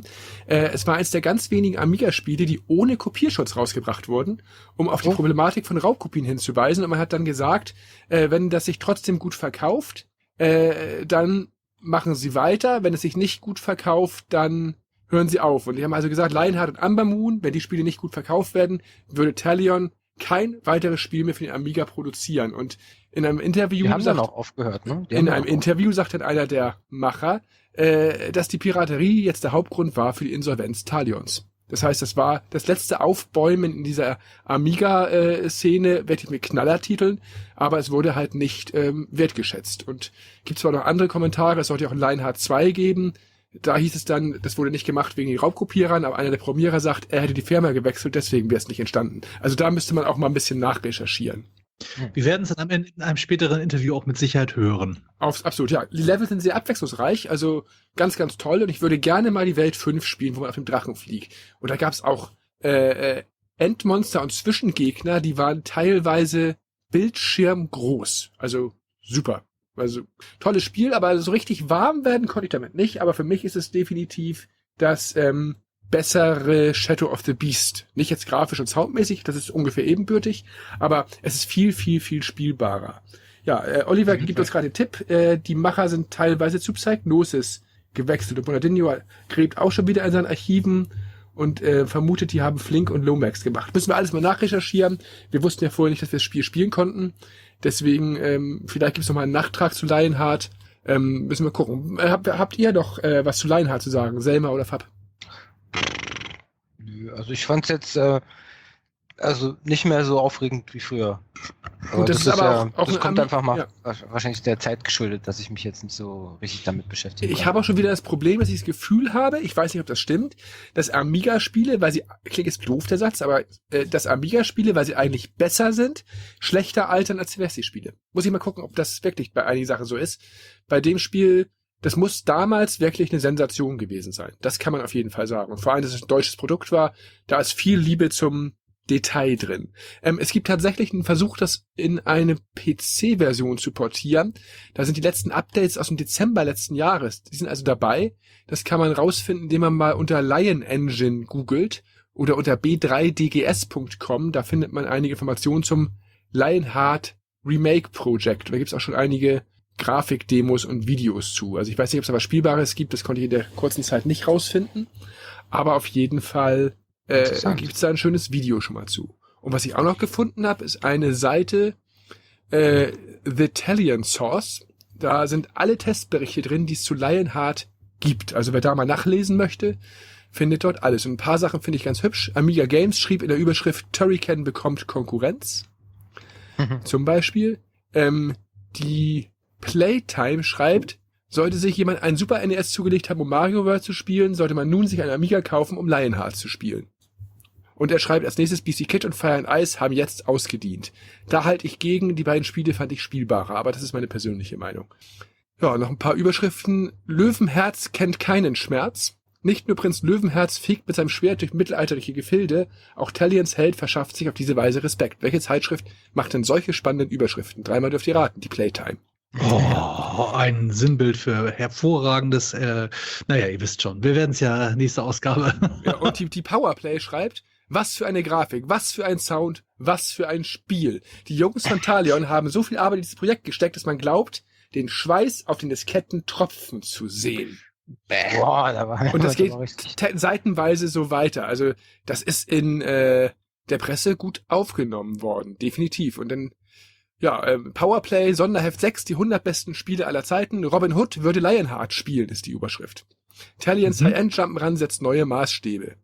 Und es geht wirklich immer so weiter. Und im Amiga Special steht dann halt, das war's dann. Eine Softwarefirma nach der anderen verlässt den Sektor des Amigas. Das ist bitter, als eine Tatsache. Was auf dem Amiga technisch machbar ist, zeigen die Highlights wie Unreal, die Beast-Reihe Turrican oder das leider letzte Actionspiel von Talion, Lionheart. Und der Amiga Joker, Entschuldigung, einen habe ich noch. Werft eure Konsolen weg. Wer mal tobende Action erleben will, braucht ein Amiga und dieses Spiel. Ach, das klingt schon ein bisschen verzweifelt. Selma, hast du den Schweiß auf den Disketten gerochen oder ging's bei dir? Ich kannte das Spiel überhaupt nicht und habe dann gesehen, dass es ja ein Jump'n'Run ist, eins meiner Lieblingsgenres, juhu. Aber ich bin bis in den zweiten Level gekommen, nach 2 Continues. Es ging also, aber die Steuerung ist schon nicht so beschissen wie bei dem nächsten Spiel, aber ich fand's grenzwertig. Auch das Kämpfen war nicht so Absolut. gut. Hat jemand von euch, ich habe es nicht begriffen, wie ich im Hocken das Schwert benutzen kann vernünftig. Ich bin immer gefressen. Nee, du kannst nur treten. Gar nicht. Alles klar, treten, okay, ja. Kann man nicht. Gut, weil normalerweise müsste man auch ein Schwert schlagen können, wenn man hockt, oder nicht? Ja, eigentlich schon, ne? Aber Ja. der Typ, ich sag, der ist so steif, der hat so einen geraden Rücken. Der besteht nur aus Vorher- Muskeln, der hat gar keinen Rücken mehr. Ja, genau. Der kann sich nicht runterbeugen und so, deswegen kommt er mit dem Schwert nicht auf den Boden. Ja. Absolut. Ja, Bonadinho schreibt auch noch, dass das ein großartiges Spiel ist, nur er fand vom Gameplay Turrican und Leander flüssiger. Leander sagt mir auch noch irgendwas. Das müssen wir auch mal irgendwann wieder anspielen. Ja, wie gesagt, ich denke, es toppt auf jeden Fall Shadow of the Beast von der Spielbarkeit her, aber es hat auch wieder, du hast eben vorhin so schön gesagt, so typisch deutsche Elemente. Nein, also da hätte man auch, wir können jetzt schon mal ein Zitat aus der nächsten Rubrik vorwegnehmen. Das Spiel hat noch mehr Potenzial. Hätten wir einen Hashtag für diesen Podcast, er wäre noch mehr Potenzial. Mhm. Ja, noch irgendwas zu dem sehr schönen Lionheart. 4 Disketten, Patrick. 4 Disketten. Und die Verpackung haben wir letztes Mal, glaube ich, schon mal drüber geredet, mit den durchscheinenden Augen durch eine schwarze Verpackung. Genau. Allein deswegen lohnt es sich, dieses Spiel zu besitzen. Ja. Gibt's nicht auch ein Rollenspiel für einen PC, das so heißt? Ja, für PC. Genau, von. Auch ist das irgendwie Lionheart, Black Isle? Ich weiß Also es nicht muss mehr. aus der- Da musste ich nur eben dran denken, irgendwie. Kam mir der Name bekannt vor, aber ich habe das irgendwo anders mit assoziiert. Ja. Ja. Bevor wir zum nächsten Spiel gehen, noch mal kurz zum Chat. Da sind richtig tolle Diskussionen drin. Also ihr seid wieder richtig gut drauf. Oliver schreibt noch mal, dass man anhand der wenigen Gegner an einigen Stellen merkt, dass der Amiga an die Grenzen geht. Und Retrodrim hat noch eine Frage. Er benutzt ja das RetroPie und er möchte dort gerne ein USB Competition Pro zum Laufen bringen. Und wenn das jemand schon mal geschafft hätte, hätte er gerne einen Hinweis, wie das geht. Ja. Schauen Da wir musst mal. du dich doch melden, Patrick. Du kannst dich doch erinnern. Wir hatten doch die extra dieses Interface geholt, damit Das du liegt diese aber, das liegt Problematik aber nicht gerade hast. wieder alles im Laden. Das kannst du ausprobieren. Ich habe das Ja, Gerät nicht mehr. okay. Die RetroPie liegt bei dir. Ich glaube, wir haben es einfach Ja. über das Interface Wie hieß denn angeschlossen. das Dieses Interface hatte doch auch einen eigenen Namen. Das ist dieses Add-on per USB, wo man dann direkt die Amiga-Joysticks Stimmt, direkt. das haben wir, musst du mal, wenn du im Laden bist, auf die Platine rauf gucken. Ich habe es ja wieder dorthin gelegt. Tatsächlich, du hast recht. Wir haben da ja normale Joystick angeschlossen. Und das ging auch ganz Genau. gut. Wir Super, hatten nur das Riesenproblem, dass wir haben es ja in einen C60 eingebaut, was ja egal ist. Du kannst auch die Amiga-Spiele drauf spielen, dann ist es ja wurscht. Aber wir hatten am C60 nicht die Funktionstasten, die man braucht, um das Menü aufzumachen. Mhm. Weil der C64 hatte nur bis F7 und ich glaube, du musst F12 drücken, um was einzustellen. Da mussten wir immer mit einer externen USB-Tastatur oder mit einer Bluetooth-Tastatur die anderen Funktionstasten simulieren. Das war ein bisschen nervig. Aber stimmt, da haben wir eine Competition an RetroPie dran gehabt, glaube ich. Genau, ja. Hatten wir, hast du recht. Also es geht mit der Zusatzkarte. Ja. Also lieber RetroDim, du musst mal schauen. Ich weiß nicht, ob das bei Individual Computers war. Wir hatten dieses Interface bestellt. Es gibt für den RetroPie ein USB-Interface, wo man direkt die Joysticks anschließen kann und sehr lag- oder latenzfrei. Das war wirklich ausgesprochen gut. Wir haben dann auch Sportspiele gespielt und dann das X-Side-Bike und das hat alles wunderbar funktioniert. Wir haben aber hauptsächlich C60 ausprobiert, glaube ich. Aber es ist ja egal. Technisch ist es ja dann das Gleiche, wenn es durchkommt. Ja, dann kommen wir doch mal zu meinem kleinen Highlight. Robin, erzähl uns was über The Human Race für den C64. Also, du mit deinen Spielen ist manchmal ein bisschen schwierig. Also, wo fange ich mal? Ich fange mit dem Positiven. Kritisieren kann ich am Ende. Ich finde für ein Spiel von 86 eine sehr interessante Grafik, detailreich. Es sieht sehr handgezeichnet aus und es ist, ich finde es lustig. Ist wahrscheinlich eingescannt. Natürlich ist es handgezeichnet. Ja, natürlich. Nein, aber 64er. ja, okay, aber es besteht nicht aus Elementen. Das meine ich damit. Okay, Das sind nicht 22 Elemente, die aneinander geklebt sind, sondern das Bild ist ein Bild, auf dem man spielt. Die Musik ist super, keine Frage. Ich finde es immer lustig, dass einzelne Elemente der Musik, einzelne Instrumente so modern und realistisch klingen und einige Sachen so altbacken und schlecht. Da denke ich mir dann, als wenn du dann da sitzt, vielleicht gut, in der damaligen Zeit klang wahrscheinlich alles modern, aber es muss für einen Musiker doch entnervend gewesen sein, dass gewisse Sachen nicht aus dieser Kiste rauskommen, an Geräuschen, die man gerne möchte. Also ich sehe da die Punkte nicht unbedingt. Ich finde das insgesamt genial. Das Witzige an dem Stück ist wieder, ich kannte das SID natürlich, das wurde auch in 1000 Demos verwurstet, gilt als bester Rob Hubbard Sound für viele auf dem C64. War auch in 2 ganz großen Top-Listen auf Platz 1 und dann stand da halt zum Spiel The Human Race. Ich denke, was ist denn das? Das kenne ich ja überhaupt nicht. Hab mir dann mal rausgegoogelt, was das für ein Spiel ist und gemerkt, dass die Musik da durchgängig läuft und in jedem Level eine neue Musik kommt und die Musik in Level 2 und 4 sind Meisterwerke, anders kann man es nicht nennen. Wahrscheinlich habt ihr natürlich Level 2 nicht gesehen. Nein. Ich behaupte das jetzt einfach mal so. Warum kann uns gleich Herr Robin sagen? Und ich kannte dieses Spiel nicht. Und das ist ein Kleinod. Man kommt aber vielleicht nicht sofort damit zurecht, Robin. Erzähl doch noch mal ein bisschen was.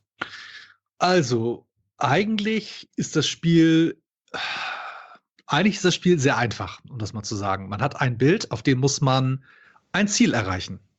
Eigentlich muss man gar nicht mehr machen. Man muss ein Ziel erreichen und Gegnern ausweichen. Alexander nennt es gerade ein Patrick-Spiel. Ich möchte gerne die Definition, was ein Patrick-Spiel ist. Ich habe noch gar nicht erzählt, wie ich es gespielt habe.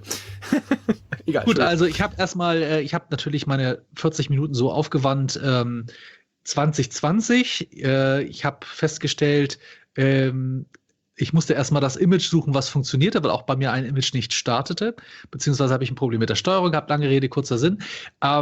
Es war so, dass ich schnell feststellte, dass die Gegner natürlich nicht frei sich bewegen, sondern die haben ihre Bahnen, auf denen sie ziehen.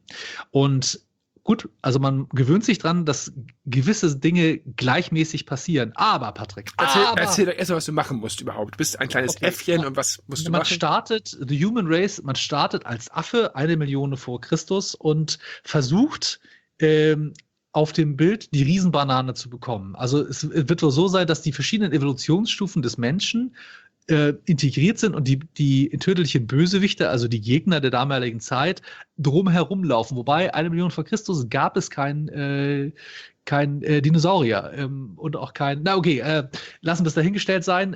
Man muss versuchen, zur großen Banane zu kommen. Also ein Jump'n'Run, ohne zu schießen, mit Hindernissen und Gegnern, die sich bewegen und kleine Hindernisse, die ich am Anfang dachte, man braucht sie, nämlich Bananen.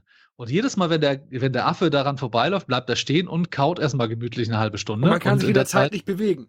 Genau. Und dann habe ich gedacht, ich muss alle Bananen einsammeln, bis ich irgendwann feststellte, es ist gar kein Zähler da für die Bananen. Nein, am besten umspringen, umhüpfen, wenn da nicht diese Steuerung aus der Hölle wäre, Patrick. Was ist das? Ja, Was soll das? Man muss nicht alle Bananen fressen. Nein, muss man nicht. Muss nur die große Banane fressen. Bist du sicher? Ja. Du hast die große Banane also gefressen und warst im nächsten Level. Nein, ich habe nicht die große Banane gefressen, weil ich in diese Steuerung, die aus der Hölle kommt, versucht habe, auf diese Bäumchen zu hüpfen. Und auch wenn ich mir ganz sicher war, dass ich genau an der richtigen Stelle des Bäumchens gelandet bin, hat dieses Scheißspiel mich trotzdem runterfallen lassen und immer direkt runter auf eine Banane, die natürlich perfekt platziert war. Und dann kam dieser verkackte, Dinosaurier, über den man nicht rüberspringen kann, weil er genau Zeit. Ich hab's bei YouTube gesehen, man kann rüberspringen. Das sind die Besten. Ich hab's bei YouTube gesehen.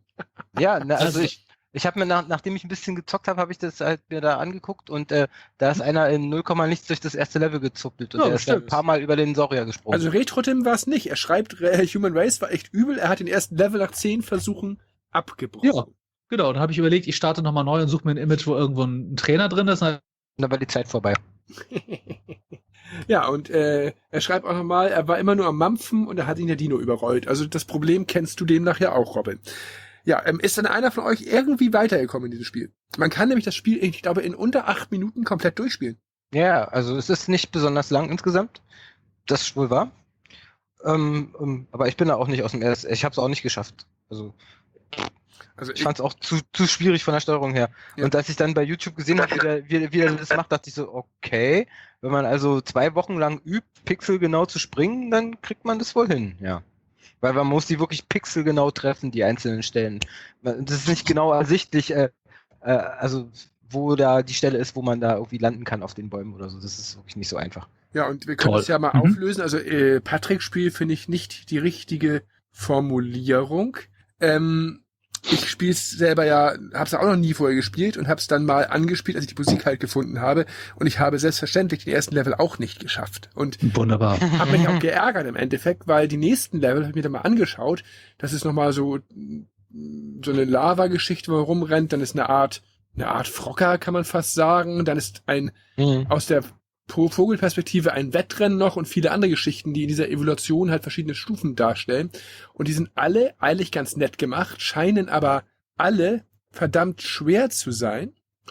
Und wirklich jeder Level hat eine andere geniale Musik. Und eigentlich ist das eine Verschwendung von brillanter Musik, weil die meisten Musikstücke, die besten sind, glaube ich, Level 2 und 4 und Level 1 war schon brillant, die wird nie jemand hören. Das wird nie jemand sehen. Ich glaube auch nicht, ich würde behaupten, 90% der Leute, ich habe auch ein bisschen gegoogelt, haben niemals den zweiten Level gesehen. Nee. Und jetzt stell dir mal das vor, ist super schade. Jetzt stell dir vor, es gab ja früher kein YouTube, es gab kein Internet, es gab, selbst wenn du einen Trainer hast, nützt es ja gar nicht viel. Das heißt, die meisten Leute werden nur diesen mampfenden Affen gesehen haben und das Spiel wieder abgeschaltet. Und das Spiel ist gar nicht mal schlecht. Also, Aber ich konnte es nicht spielen. Es war so sau schwer, dass ich auch, ich weiß gar nicht, ob ich 10 Versuche gehabt habe. Ich kam auch definitiv nicht weiter. Ein Glück. Was ich witzig fand, war, dass der Hubbard tatsächlich die Musik auch als Soundeffekte eingesetzt hat. Also so, es war teilweise so, also das sieht man bei YouTube, bei diesem letzten Ding, wo er dann so rennt, irgendwie von oben, dass er da auch immer das Ausweichen und die verschiedenen Sachen, dass da jeweils irgendwie so ein Soundeffekt dazu kommt und also anstelle von richtigen Soundeffekten macht er einfach die Musik da passend.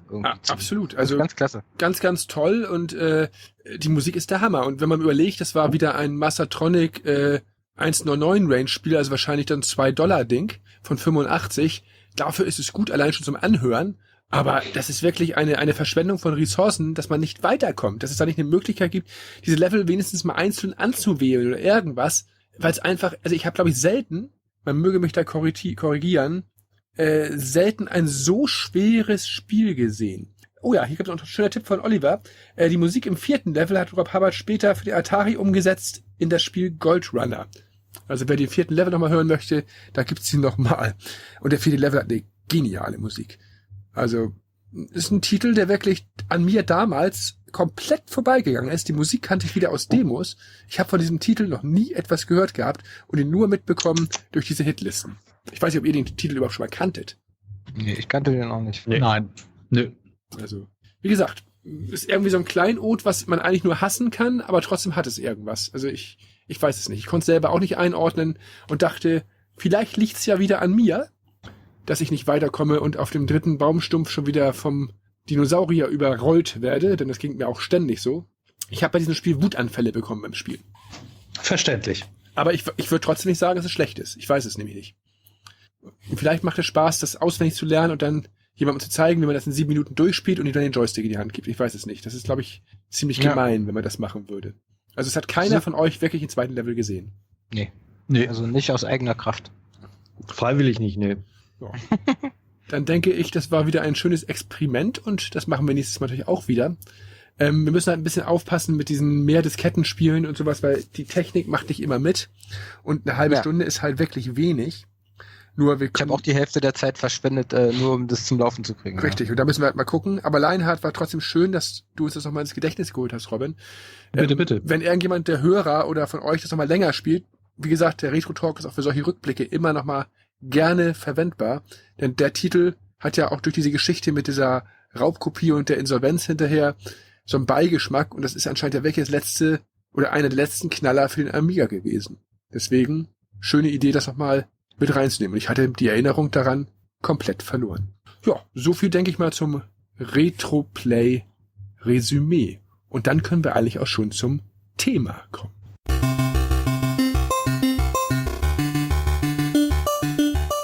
Retro Facts. Das heutige Thema.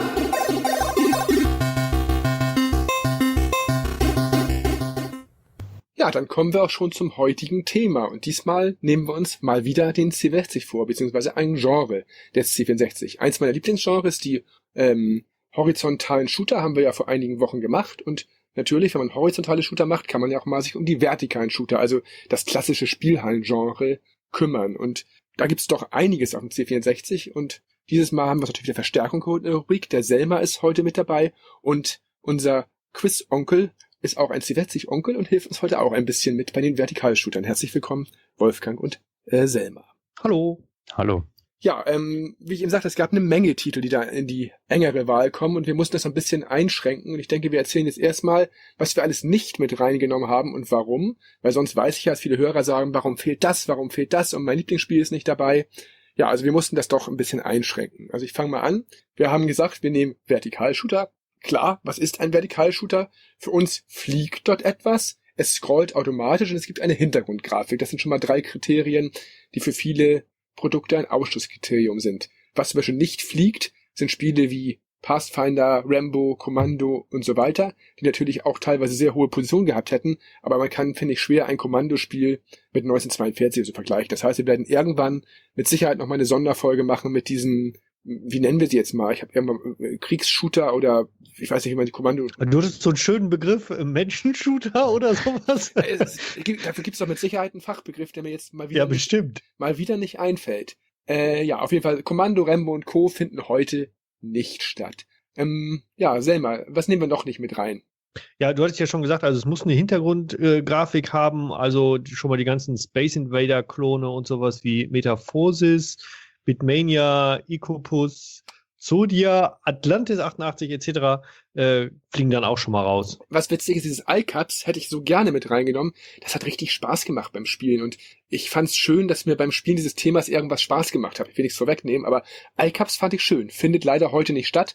Das hatten wir mal in einem Interview mit Barry Leach, glaube ich, den Titel. Den müssen wir irgendwann noch mal in Ruhe antesten. Wer den nicht kennt, gebe ich schon eine Empfehlung ab, die nichts mit dem Thema zu tun hat, nämlich iCups.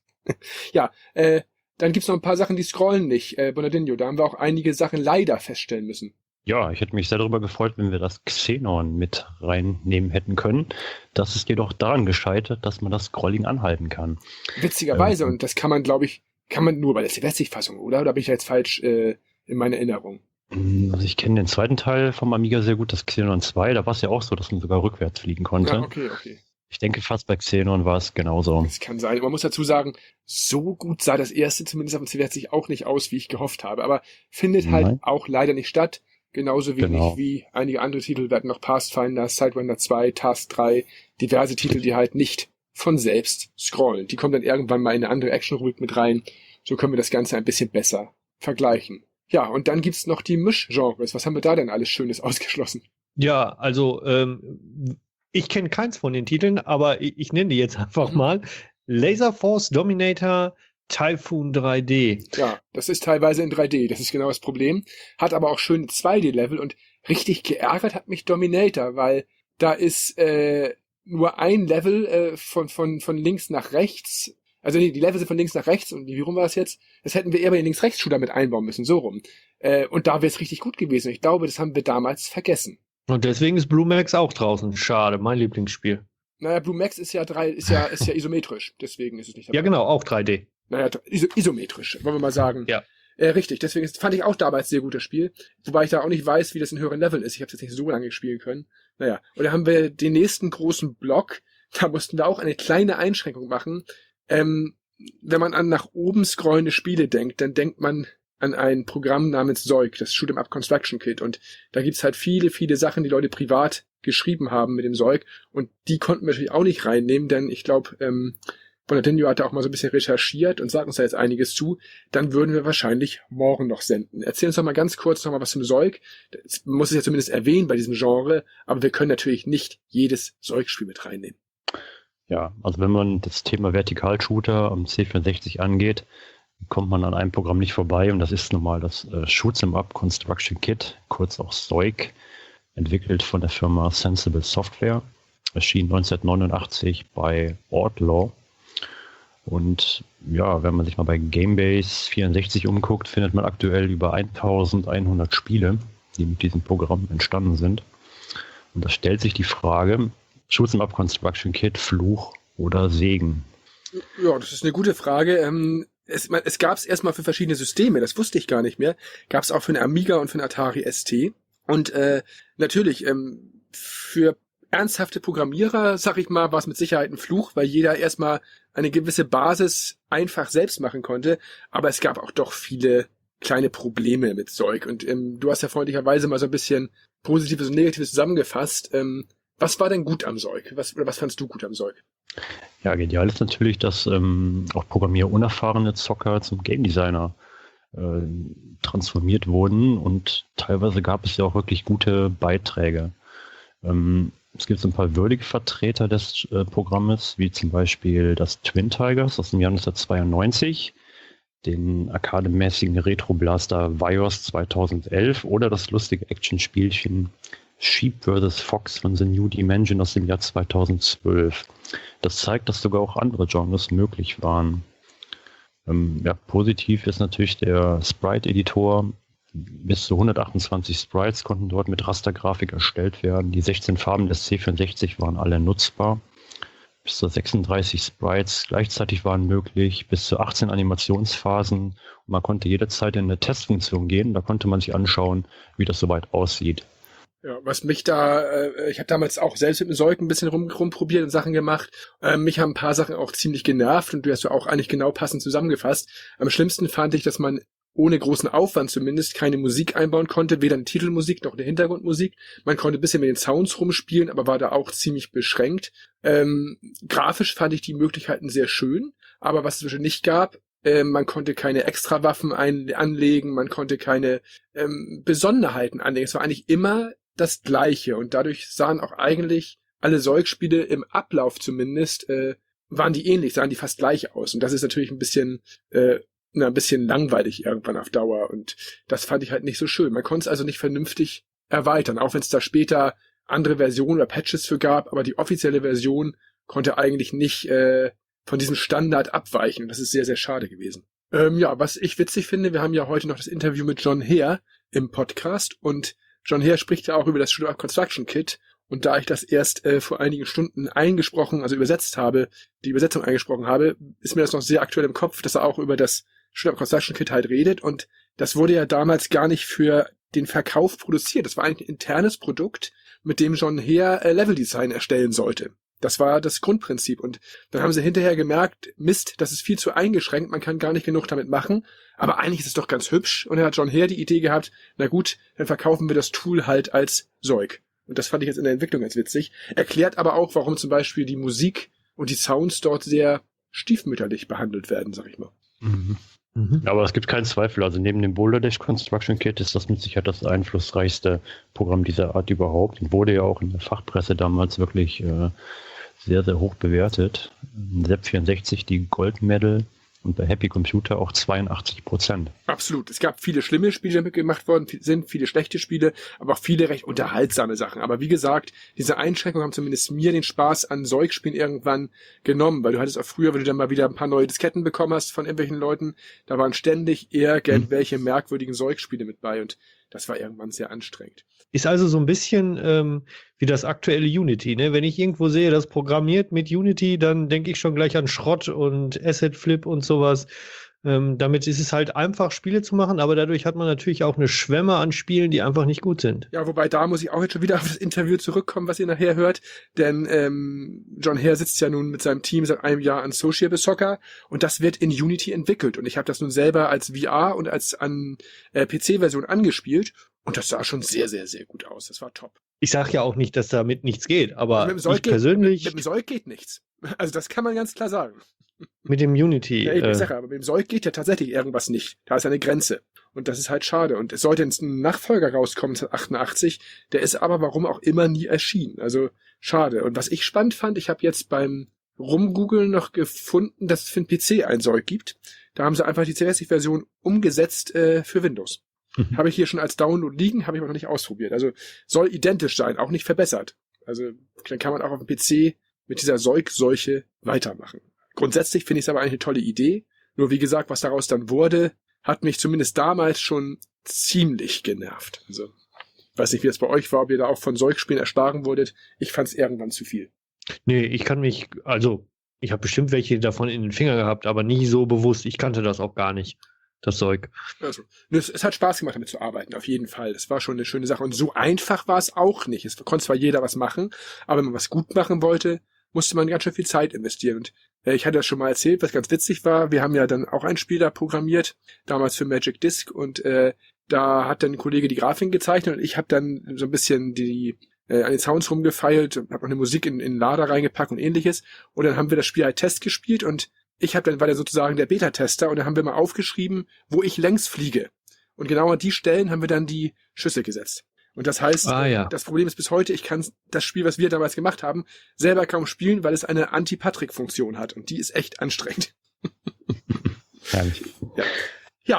Gut, wir haben jetzt gesagt, was wir alles ausgeschlossen haben. Es blieben trotzdem insgesamt 44 Spiele über. Und daran ist auch der Bernardino ziemlich schuld, denn er hat es geschafft, meine wunderbar im Schweiße meines Angesichts erstellte Liste ständig wieder umzuschmeißen und zu sagen, ich habe da noch was gefunden, ach, wir haben da noch 5 Spiele und da ist noch was.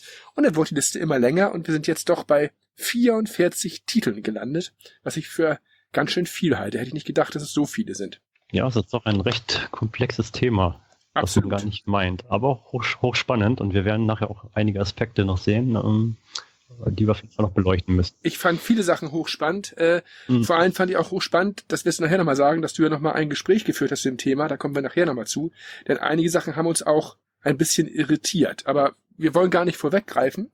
Ich denke, wir fangen mal am Ende der Liste an, bei Platz 44. Ich muss dazu sagen, viele von den Spielen kannte ich überhaupt nicht, aber ich habe tatsächlich alle Spiele sowohl in der Emulation als auch auf einem Original C64-Test gespielt. Das heißt, ich habe versucht, das wirklich auch so zu spielen, wie man es damals gespielt hat. Das ging mir auch so. Aber ich denke, das hängt auch damit zusammen, dass man einfach, wenn man die Wahl hatte, halt doch eher zum Horizontaler gegriffen hat. Ne? Da gibt es ja diese Perlen und Meisterwerke wie Katakis und R-Type. Da fragt man sich natürlich, warum sollte man dann diese durchschnittlichen Vertical-Shooter spielen? Ja, wobei ich damals, zumindest wenn ich jetzt mal Spielautomaten gesehen habe, irgendwo in der Kneipe oder sowas, habe ich so, also nach oben scrollenden Shooter wie Flying Shark war so ein Spielhallenspiel und ähnliche, die habe ich sehr, sehr geliebt. Und wenn ich jetzt auf die PC Engine gucke zum Beispiel, da hatten wir das Thema ja auch schon, da sind die nach oben Scroller ein absolutes Highlight. Also Richtig, aber auf dem C64 ist das nicht so und dazu kommen wir später. Und vor allem noch nicht auf Platz 44, weil da haben wir einen Titel von 1984, der sagte mir gar nichts. Black Hawk, Firma Creative Sparks, das hatte so eine düdelige klassische Musik, sah aus wie ein altes Atari VCS-Spiel und war einfach komplett sinnbefreit. Ich weiß nicht, ob wir da noch ein Wort drüber verlieren müssen, ob es jemand kannte. Der Titel war mir zumindest völlig unbekannt. Ich habe dazu noch was Schönes gefunden, denn es gibt dazu einen Test in der Telematch 984 und die haben nach Schulnoten gewertet und dem Spiel eine 4 gegeben, weil es doch widerlich und sinnlos ist. Oh, da war meine Formulierung doch eben gar nicht schlecht. Vor allem finde ich es schön, wenn man dieses Spiel schon im selben Jahr des Erscheins für sinnlos hielt. Also kann es sich nicht darauf berufen, ich bin doch von 1984, ihr müsst doch viel gnädiger sein. Ja, ich fühlte mich doch schon bestätigt, doch dann sah ich bei Lemon 64 die Durchschnittswertung von 45 Bewertungen, die sich auf eine glatte 80% belaufen. Von 500, oder? Von 100. Nein, also aber die meinen das wirklich ernst und es ist in England wohl ein Klassiker. Es gibt den Intro-Sound mit diesem Wagnisritt der Walküren und die Bomben mit ihrem Flugzeug wohl gerne verschiedene Panzer weg. Wenn ich auf dem Bildschirm nicht viel erkennen kann und den Ton leise drehe, ist es kein gutes Zeichen. Also verlieren wir kein weiteres Wort drüber. Ein Platz weiter höher, wir bewegen uns noch im selben Jahr. Wer macht da mal weiter? Selma, bitte. Flak, richtig. Von 1984 von Funsoft, sagt mir jetzt auch nicht wirklich was. Ich habe mir dazu aufgeschrieben, sehr patriotisch, im Ladescreen schon gleich erstmal US-Flaggen und US-Hymne. Fand ich super schwer. Ich finde auch diese Shooter, wo dann das Fadenkreuz direkt vor dem Flieger noch ist, wo man dann angezeigt wird, wo man hinbombt, irgendwie blöd. Aber ich fand den Artstyle irgendwie ganz interessant. Also, ja, weil das alles so vektormäßig aussah und irgendwie alles sehr stylisch war, sehr modern wirkte. Von den Gegnern, nicht von dem Flugzeug. Aber das war auch nur ich. Ich fand es zu schwer, ich bin nicht durchs erste Level gekommen. Also grafisch fand ich es überhaupt nicht mehr modern. Ich fand das sah aus wie ein Basic-Programm teilweise. Die Grafik war extrem blockig und die Sounds waren auch da wieder unterirdisch. Also auch 1984 gab es schon tatsächlich Sachen, die besser aussahen. Das muss man ganz klar sagen. Ja, Wolfgang, komm noch mal zu Platz 42. Platz 42, da haben wir Point X von Powersoft, erschien 1987. Die Designs sind aus Schweden und offenbar große Xevious-Fans, denn das ist ein Klon von Xevious. Per F-Tasten konnte man einen Pausenmodus wechseln, die Lautstärke regeln und die Selbstzerstörung aktivieren. Unnötig, denn sehr lange hat man sowieso nicht ausgehalten bei diesem Spiel, denn die feindlichen Schiffe haben einen doch schnell abgeschossen und Extras gab es auch sehr wenig bei dem Spiel. Ich bin sogar, muss ich sagen, in dem Spiel in Level 3 gekommen. Bis in Level 3. Ja. Und war da überrascht, dass das eigentlich so einfach war wahrscheinlich. Habe ich nur Glück gehabt. Aber das mit den Pickups ist mir auch aufgefallen. Ich habe wohl irgendwie mal 2 aufgesammelt, aber habe es nicht bemerkt. Die sind so schnell durch den Screen gehuscht. Also so lange habe ich es definitiv nicht gespielt und auch nicht geschafft zu spielen. Der Vergleich zu Xevious ist natürlich gut, weil da verstehe ich auch, warum es mir keinen Spaß macht, weil ich habe diese Spiele mit dem vorgelagerten Fadenkreuz auch schon immer gehasst. Ich fand den Bildschirm zu klein, ich fand die Auflösung schlecht und ich habe das Spiel nach wenigen Minuten beendet und habe mich gefragt, warum man 1987 sowas noch rausbringen durfte, wollte ich gerade sagen. Bei Platz 41, da ist Selma, glaube ich, der richtige Ansprechpartner, denn mit dem Titel hatten zumindest Wolfgang und ich ein bisschen Probleme, obwohl es vom Namen her und von den Machern her ein absoluter Klassiker ist von einem richtig bekannten Programmierer. Ja, und zwar ist das Alley Cat mit K und nicht mit C. Ich hatte erst so ein Katzenspiel von 1986 von Graphgold und Hewsonsoft. Das ist auch so ein bisschen vielleicht nicht ganz passend in dieser Kategorie, weil ich habe mich davon mal so ein bisschen inspirieren lassen und mir das mal genau angeguckt und auch die Anleitung durchgelesen. Das ist nämlich ein Rennspiel. Also es kreuzt zwar nach oben und unten und man kann mit seinem Raumschiff oder mit seinem Racer auch in so eine Art Kampfmodus gehen und dann schießen, aber im Prinzip fährt man Rennen in unterschiedlichen Aufgaben, also mal durch Hindernisse durch, mal muss man Gebäude zerstören oder Objekte zerstören und mal Gegner zerstören und dafür bekommt man Geld und kann dann ein weiteres Rennen fahren und dann muss man halt so mehrere Monate lang diese Rennen überstehen und am Ende dann auch genug übrig haben, um dann weitermachen zu können. Also man kann sich da schnell in Deadlock spielen. Ich bin da überhaupt erst dran hängen geblieben, weil ich die Grafik irgendwie, du wirst jetzt wahrscheinlich wieder sagen, dass die nicht so toll ist, aber ich fand die irgendwie toll, weil die halt schon so eine Art Voxel-Grafik-Style hat. Man kann da sehr viel kaputt machen. Jeder Pixel hat seinen eigenen Schatten und es wirkt alles sehr plastisch und sehr 3D-ig. Sage ich mal. Vielleicht hätte ich es als Rennspiel spielen sollen, dann wäre es vielleicht besser gewesen. Ja, auf jeden Fall, weil das hat das schnellste Scrolling, was ich auf dem C64, glaube ich, gesehen habe. Wenn man da richtig schnell wird, flitzt das wie verrückt. Der Programmierer ist Andrew Braybrook, also das hat mich auch gewundert. Wurde halt mit dem Spiel nicht warm. Wir hätten es wahrscheinlich wirklich nicht in die Liste aufnehmen sollen, das wäre besser gewesen, weil es halt wirklich vielleicht ein anderes Genre ist. Und Andrew Braybrook kann eigentlich seinen Job. Also programmiertechnisch ist das Ding gut. Ich fand's musikmäßig wieder enttäuschend, wie fast immer bei Spielen leider. Und was ich witzig fand, einige Sounds sind von Whisper geklaut. Was jetzt nicht schlimm ist, sind ja dieselben Macher teilweise, glaube ich, ne? Oder nicht? Weil Whisper hat da Sensible Software. Sensible Software, das war nicht Graphgold. Nein, aber da sind Sounds drin, die klingen wie aus Whisper. Müsst ihr mal drauf achten. Fand ich ein bisschen merkwürdig. Aber ich kam nicht klar und mich hat das beruhigt, als wir so ein bisschen vorher gesprochen hatten. Wolfgang war jetzt auch nicht sofort Feuer und Flamme für dieses Rennspiel, nennen wir es jetzt doch mal eher. Nicht wirklich. Also ich sag mal, der Umfang ist natürlich super. Gibt 32 Level, beziehungsweise Strecken. Aber die Wertung in der Presse von 89% in der SEP und 84% in der Happy Computer konnte ich nicht nachvollziehen. Für mich ist das kein Klassiker.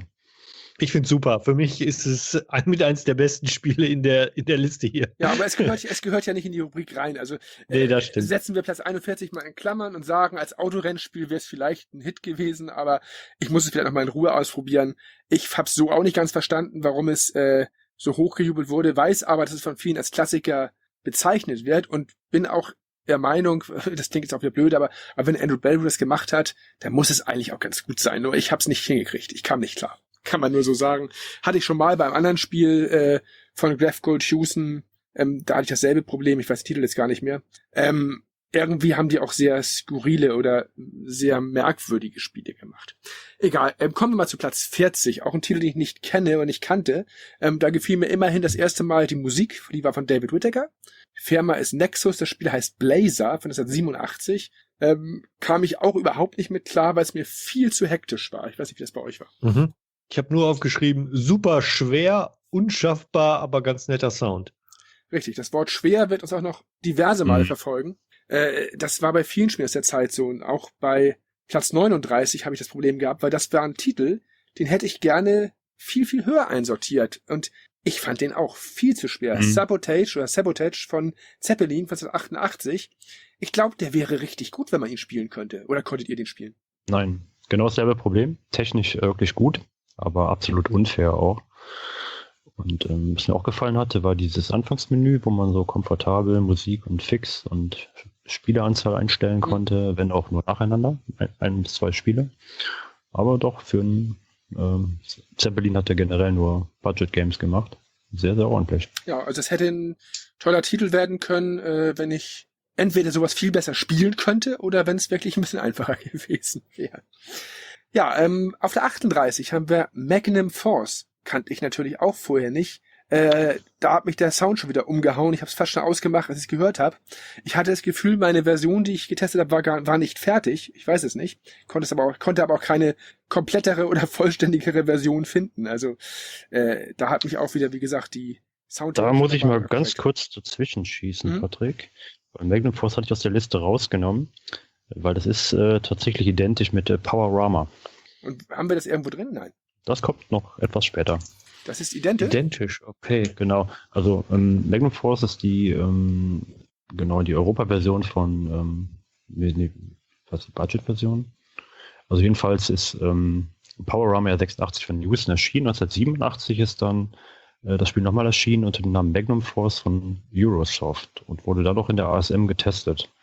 Und wie haben die das bewertet? Weil ich fand es wirklich schrecklich. Die haben es interessant bewertet mit Grafik 10, Motivation 5. Also die 5 kann ich eher nachvollziehen als die 10. Und Sound? Also ich hatte da, vielleicht lag das auch an meiner Emulation, aber ich hatte da gefühlt so ein, weiß ich nicht, 12 Kilohertz Fiepen die ganze Zeit drauf liegen. Ja, auf dem C64 Original sogar. Ja.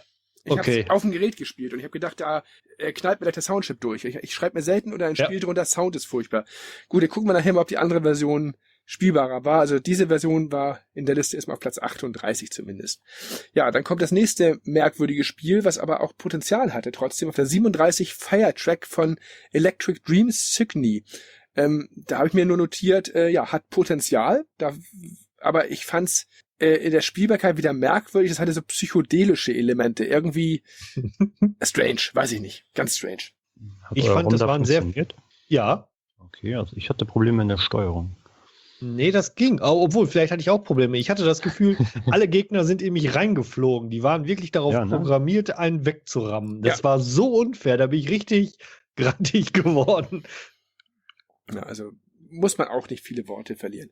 Ja, eins vielleicht noch dazu. Das ist eine Umsetzung eines BBC-Klassikers.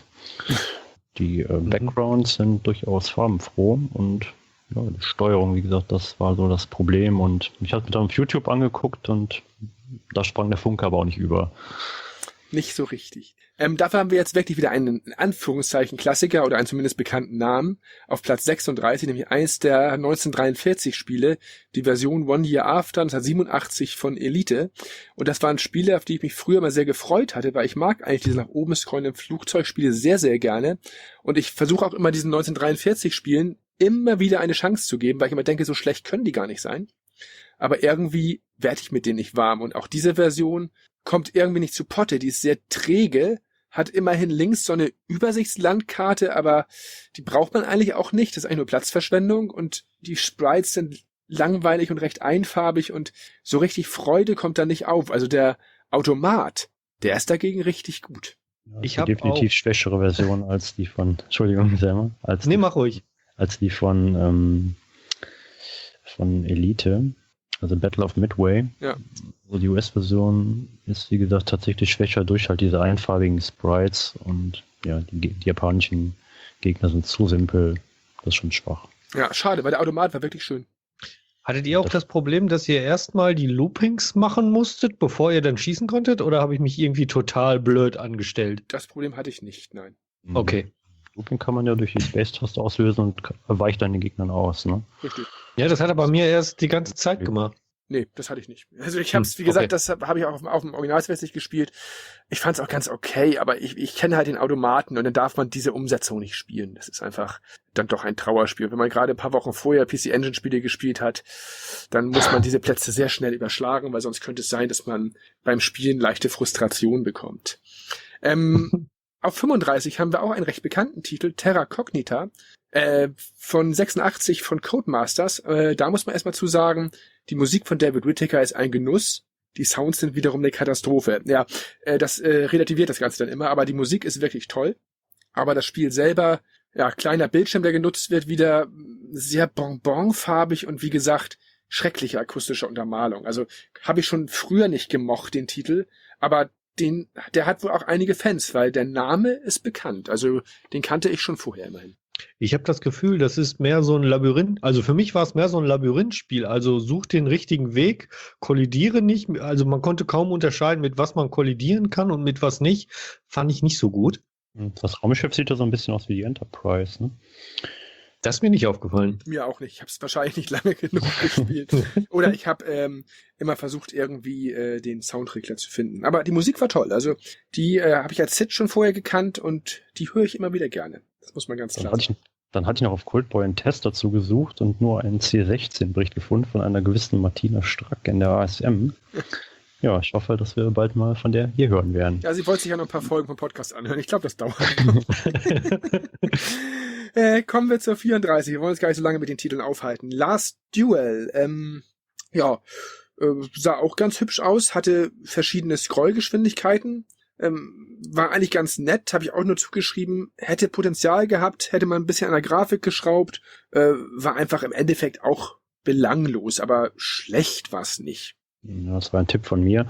Optisch recht bunt und abwechslungsreich. Es gab 6 verschiedene Level. Als Sprite hatte man diesmal ein futuristisches Auto. Und der Pluspunkt ist, man kann zu zweit spielen simultan, was ja eher selten ist.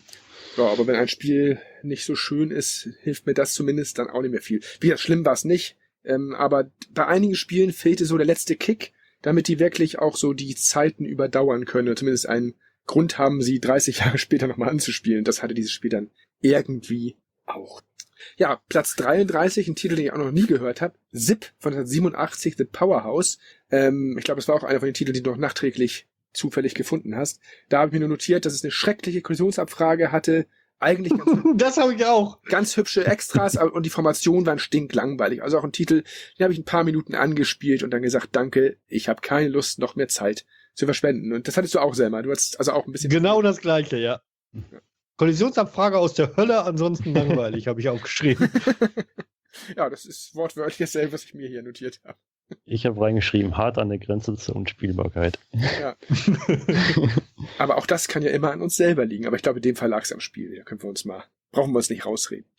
Ja, dann ein Titel, da muss man genau googeln, sonst findet man Katakis. Denarius auf Platz 32 von Firebird. Hatte eine ganz nette Musik von dem mir nicht bekannten Peter Clark. Ansonsten habe ich erstmal ein bisschen nachgeguckt, was das für Wertung hatte. Der Sepp hat es mal 40% gehabt. Und es gibt Bonusfelder, es gibt 17 verschiedene Level und es gibt auch dort 2 Spieler gleichzeitig, die spielen können. So wollten wir immer mal betonen, wenn das überhaupt vorhanden ist, diese Funktion. Aber hat schon damals keine so hohen Wertungen in den Standardzeitschriften so weit bekommen, wobei Lemon auch schon wieder über 6 Punkte gegeben hat. Aber ich kannte den Titel auch, wie gesagt, vorher nicht. Ja, zu erwähnen noch, dass es in der Silver Range erschienen ist von Firebird, also für 1,99 £. Ich denke, da kann man nicht meckern. Nö, aber wie gesagt, da gab es sogar Zeugspiele, die habe ich dann doch lieber gespielt, weiß ich nicht. Also nichts, was jetzt so rumhaut. Was haben wir auf Platz 31? Geht doch mal weiter. Da haben wir den Battle Tiger. Erschienen vermutlich auf der Magic Disk und programmiert von Neusoft im Jahre 1989. Man wird direkt begrüßt von einem elanvollen Soundtrack. Da hat sich der Designer wohl Inspiration geholt von Locomotion und Crackout. Ja, wobei der Soundtrack war im Demo-Maker mit drin, der ist nicht neu programmiert worden. Das ist mir im Nachhinein aufgefallen. Aber es gibt auch eine Titelmusik in einigen Versionen, wenn man nicht eine gecrackte Version hat, wo der Vorspann fehlt. Ja. Ist das mit der Sprachausgabe auch? Nein, das hat keine Sprachausgabe. Das hat so ein Bild, wo so ein Soldat mit der Waffe nach rechts oben schießt und da ist eine Musik im Hintergrund und die ist dann vor diesen Sold vorgefriest worden. Mhm. Deswegen. Ja, zu dem Spiel hatte ich ja schon vorhin was gesagt. Das ist das Spiel, was ich programmiert habe. Mit einem Kollegen zusammen. Und ich kann es ja deswegen nicht spielen. Macht mir auch deswegen keinen Spaß, weil ich ja immer in die Kanonen reinfliege. Haben wir damals geschrieben für Magic Disk, wussten aber nicht, ob es genommen wurde. Und ich habe dann zufällig wirklich beim Recherchieren später eine gecrackte Version von dem Spiel gefunden. Und da stand halt drauf, dass es wohl mal doch auf der Magic Disk mit bei war. Aber ich habe es nie erfahren. Ich weiß es nicht. Ist mit dem Zeug erstellt worden. Haben wir damals halt gemacht. Würde ich auch, wenn es jetzt nicht von uns gewesen wäre, sagen, hat viel Potenzial, hätte man extra Waffen, hätte man Endgegner und hätte man die Begrenzung des Zeug nicht gehabt. So ist es nur eins von vielen, mit einer sehr schönen Titelmusik, ja.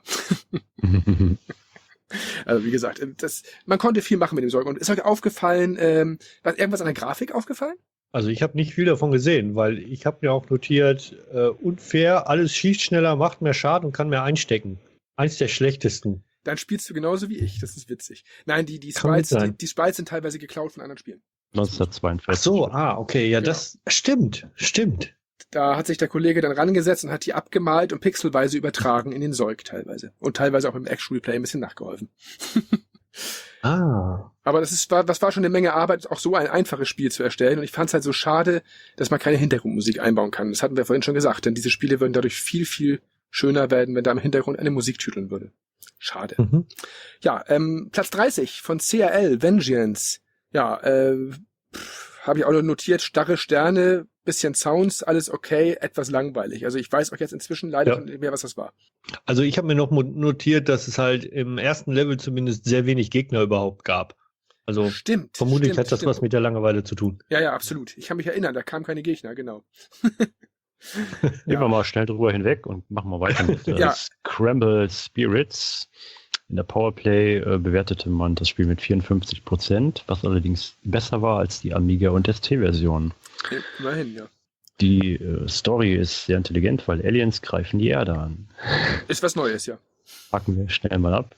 Also hier wird ein klassischer Shooter geliefert. Wobei Musik war gut, Matt Furness, Sounds waren schon wieder, und ich weiß nicht, wie oft ich es noch sagen werde, schrecklich. Und ich finde die Grafik von 1990 nicht dem Jahr angemessen, nicht dem Jahr würdig. Also, weiß Habt ihr nicht. jetzt ein bisschen weiter gespielt, wo auch dieser Zoom-Modus kommt? Ich glaube nicht. Nee.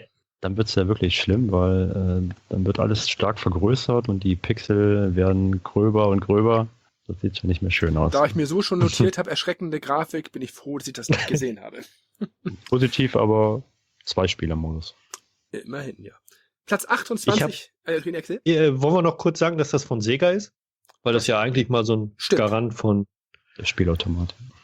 ich kenne jetzt den Automaten nicht genau zum Vergleich, den müssen wir mal antesten, ob der denn wirklich gut war. Aber auch ein Titel, der im Prinzip erwähnt werden kann und auch ganz schnell wieder vergessen werden darf. Ja, dann haben wir nochmal wieder einen absoluten Klassiker, mit dem ich aber schon früher nicht warm geworden bin, sagte ich ja vorhin bereits.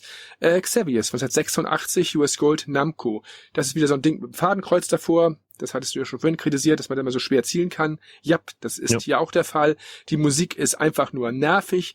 Die Grafik ist grenzwertig, was aber der Zeit geschuldet ist. Trotzdem gilt dieser Titel bis heute als Klassiker. Und ich habe schon damals nicht verstanden, warum das ein Klassiker ist, weil selbst die Spielhallenfassung, ich habe die Original-Platine gehabt, ich weiß nicht, ob ich die noch besitze, selbst die finde ich scheiße. Ist aber einer der ersten nach oben Scroller, glaube ich, gewesen in der Spielhalle. Oder einer der frühen zumindest. Ich habe mir aufgeschrieben, Durchschnitt und die scheiß fliegenden Blöcke. Also das ist ja in mehreren Spielen, dass man diese rotierenden Scheiben oder diese rotierenden Blöcke hat, die auf einen zukommen. Ich weiß nicht, das war wohl ein beliebter Gegner. Ja, das finden die ganz toll anscheinend, ja. Ja, markant an Xavius war ja immer dieser Metallic-Look. Der kommt auf dem C64 natürlich nicht zur Geltung. Das ein bisschen Metallic-Look von dem Raumschiff. Mhm. Ah, okay. Also so ein Metallic-Look. Aber ich war auch im Endeffekt selber von der Automatenfassung ein bisschen enttäuscht. Da gab's halt später viele, viele Sachen, die besser waren. Das Spiel hat den Weg für dieses Genre mit Sicherheit mit geebnet, mit erfunden fast, kann man sagen. Aber ja, ich glaube, das ist, wie gesagt, ich fand es damals schon nicht gut und gut gealtert ist es auch nicht. Also wer heute noch mit Freude Xavius spielt, ich weiß nicht, aus welchen Gründen man das tun sollte. Ja, auf Platz 27 haben wir einen der Titel, den ich immer wieder auch eine Chance gebe. Das sagte ich ja schon bei dem anderen 1943. Jetzt kommen wir zu dem etwas besseren von Go Capcom, The Battle of Midway von 88. Hatte ich mich auch damals riesig drauf gefreut auf das Spiel, dass ich das irgendwann mal hatte, und immer wieder spiele ich es an, immer wieder sage ich, okay, die Titelmusik geht doch, ja, es ist doch okay. Ja, der Bildschirmausschnitt ist jetzt nicht so schön, die Sprites sind nicht so hübsch. Nee, eigentlich ist es doch nicht gut. Aber jedes Mal versuche ich es wieder, und ich habe es wirklich auch jetzt alle paar Jahre wieder angespielt, weil ich immer denke, irgendwas muss dieses Spiel doch haben. Wie kann man denn eine so tolle Automatenumsetzung, wo es doch schon einen besseren Vorgänger gibt, Ja, im richtig. Prinzip so vergurken? Ich verstehe es nicht. Sehr schwer zu verstehen. Der Vorgänger war in allen Punkten besser. Ja, schade. Und das ist ein Titel, da ist die Automatenversion wirklich schön.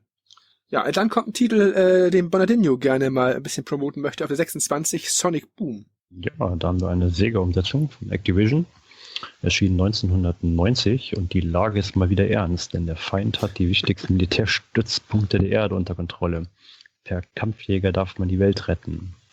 Respektabler Umfang, mehrstufig ausbaubare Bewaffnung und durchgehender Level-Sound sprechen für den, meiner Meinung nach, in der ASM unterbewerteten Shooter.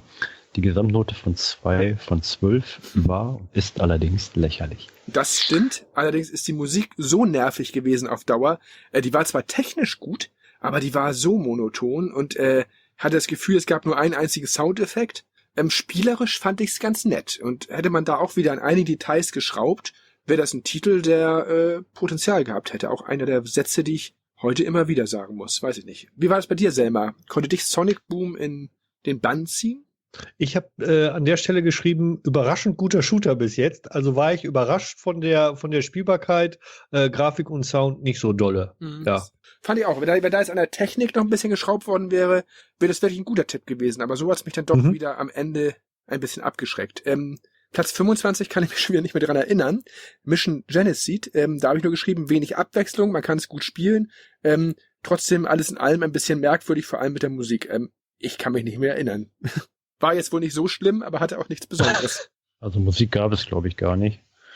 Das Scrolling fand ich recht smooth, aber das hat das Spiel nicht wirklich gerockt. Nö, das war so belanglos, ne? Genau, Ja. 15. Ja. Auf der 24 haben wir einen Titel, da hatte ich gedacht, okay, der könnte jetzt mal ein Knaller werden, den kannte ich nämlich auch nicht. Sky High Stuntman, 1991 von Codemasters, und es fing schon mal gut an mit einer guten Titelmusik. Dann kamen wieder die Sounds dazu. Ja, sah ein bisschen aus wie ein Zeugspiel, ist aber, glaube ich, keins gewesen.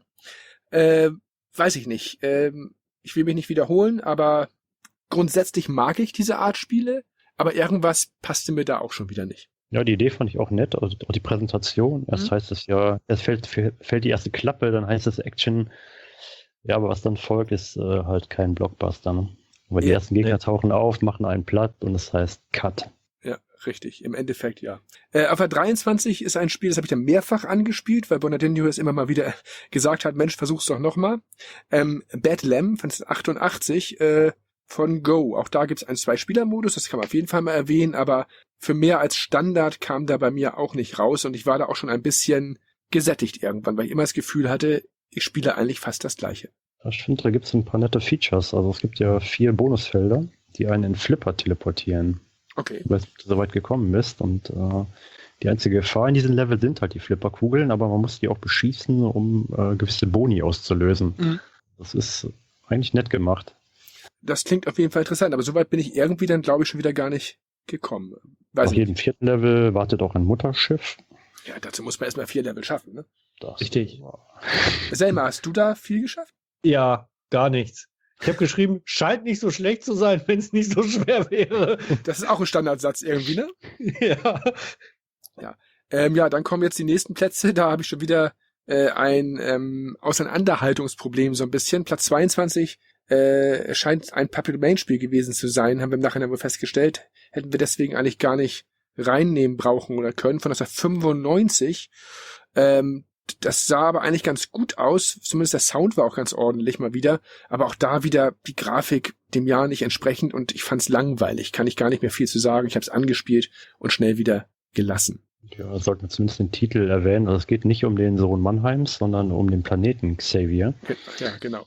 Und das Spiel ist wohl auch auf dem Discman Commodore Zone erschienen. Wurde also zumindest doch verkauft, sag ich mal. Goodies sind auf jeden Fall das nette Intro, bei dem die Geschichte erzählt wird. Die großen Sprites und die insgesamt saubere Grafik. Außerdem gibt es einen Level-Sound. Also ich fand es eigentlich ganz gut. Hat mir Spaß gemacht. Diese Energiebarrieren, die erfordern doch ein gewisses Timing.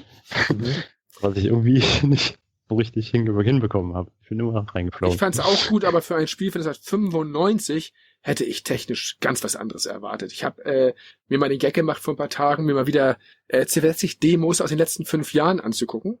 Es gibt ja immer noch jedes Jahr diese Demo-Competitions für C64 und da siehst du Sachen, da siehst du Grafiken, da siehst du Animationen, da fällst du vom Glauben ab. Da glaubst du, das ist ein Amiga oder das ist ein PC. Und dann finde ich es halt schade, wenn selbst in der Nach-C64-Zeit solche Spiele nicht noch weiter aufgepeppt werden, weil es ist viel mehr möglich. Da sind wir gleich beim Thema, weil auch der nächste Titel auf Platz 21, Tamer von LK Avalon aus Polen, übrigens eine gute Adresse für späte C64 und Amiga-Spiele, Ist auch in der im Spätherbst des C64 erschienen, 1993, wie gesagt. Ja, da war mir zu viel im Hintergrund los. Das war hübsch, das sah sehr gut aus im Verhältnis. Das klang auch teilweise sehr gut. Ich fand die Sprites ein bisschen langweilig und wie gesagt, es war sehr viel los. Es bewegte sich von links nach rechts, von oben nach unten, da fuhren panzerähnliche Sachen rum auf irgendwelchen Ebenen.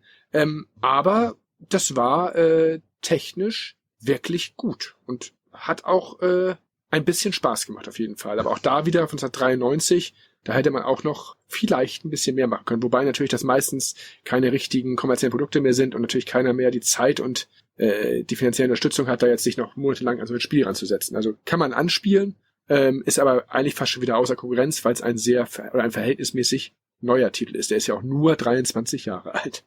Obwohl du das sagst mit den Hintergrundgrafikobjekten, was ich viel schlimmer finde, dass da jede Berührung tödlich war, ne? Wenn du da gegen einen Stern geflogen bist, war es ja vorbei, ne? Deswegen haben wir auch das zu viel hat mich auch gestört. Zu viel im Hintergrund. Das habe ich auch aufgeschrieben. Es gibt nichts, was einem bei Berührung nicht tötet, außer den feindlichen Schüssen. Ja, kommen wir zu den Top 20. Jetzt müssen ja die Highlights langsam kommen. Das Spiel... Komisch. Traut da einer der Top 20 nicht. Das Spiel DNAP von Magic Disc, oder auf der Magic Disc erschienen ist 1989. Ja, da gab's auch so gut wie, also wenig Gegner. Mir fehlten die Farben und ich bin wieder ein bisschen gelangweilt gewesen, aber die Musik hat mich motiviert, länger zu spielen. Und ja, wie gesagt, ich will mich nicht weiter wiederholen. Kann man spielen, muss man aber nicht. Ja. Ich kannte es nicht. Ich kannte es auch nicht. Ist aber ein deutsches Produkt. Stark war das Intro und der Level-Sound. Grafik okay. Aber ich bin auch oft gestorben, ohne zu wissen, warum.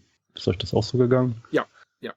Ja, das habe ich auch bei einigen Shootern allgemein gehabt, dass man entweder die im Hintergrund nicht erkennen konnte, was Kollision verursacht und was keine verursacht, oder dass man halt die feindlichen Schüsse auch gar nicht erkennen konnte. Ja. Ging euch das auch so? Ja, also ich hatte da auch Probleme mit. Absolut. Also gerade so bei Sachen wie auch Sonic Boom und so oder Gemini Wing, wo wir später noch zu kommen, die haben halt oft auch mit Gelb auf Gelb gearbeitet, so im ASM-Layout-Stil und ja, dann hat sie keine Chance. Absolut. Okay. Ja, Platz 19 haben wir endlich mal wieder eigentlich einen guten Titel. Da kommt wieder mein Lieblingssatz. Der hätte Potenzial gehabt, wenn man an ein, zwei Stellen noch geschraubt hätte.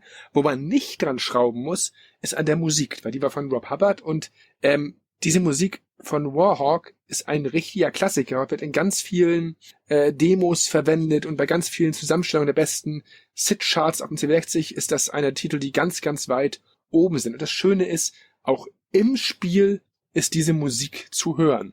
Mit einem Problem, was uns noch ein paar Mal verfolgen wird, dass die Musik teilweise weggeblendet wird, wenn man Sounds hört. Und leider wird meistens die Hauptstimme weggeblendet und dadurch wird dann das Ganze ein bisschen merkwürdig. Ist hier auch leider das Problem. Das heißt, am Ende hört man nur noch die Trommeln und den Bass und die Melodie wird dann durch die Schüsse überdeckt. Schade, denn die Musik ist super. Das Spiel war ein 1,99 Pfund Spiel, ein No-Budget-Spiel und dafür ist das natürlich 1986 ein Knaller gewesen. Absolut. Hat aber für mich ein Problem. Wieso muss dieses Spiel so extremes Breitbild haben? Das hat mir den gesamten Spaß eigentlich genommen. Und die Grafik fand ich dadurch auch merkwürdig und langweilig und so gestreckt. Irgendwas fehlte mir da. Also das hätte man etwas in die Mitte pressen können. Klingt blöd, aber mir war es zu breit. Ich weiß nicht, ob das ein Problem war. Ich fand's dadurch komisch. Ich weiß nicht, wie es bei Selma war, aber der Titel war zumindest mal spielbar und wirklich auch motivierend. Also das ist mir jetzt nicht aufgefallen. Was ich mir notiert habe, ist keine Power-Ups, da war ich wahrscheinlich zu schlecht. Und dass es eine ganz schlechte Hit-Detection hatte. Ich hatte immer das Gefühl, ich schieße irgendwie links und rechts oder durch die Gegner durch. Also ich fand es nicht so gut. Nee, das war auch mein Problem. Also ich kam mit dem Spiel nicht klar und ich habe aber gemerkt, dass es auch wirklich eigentlich ein ganz guter Titel ist.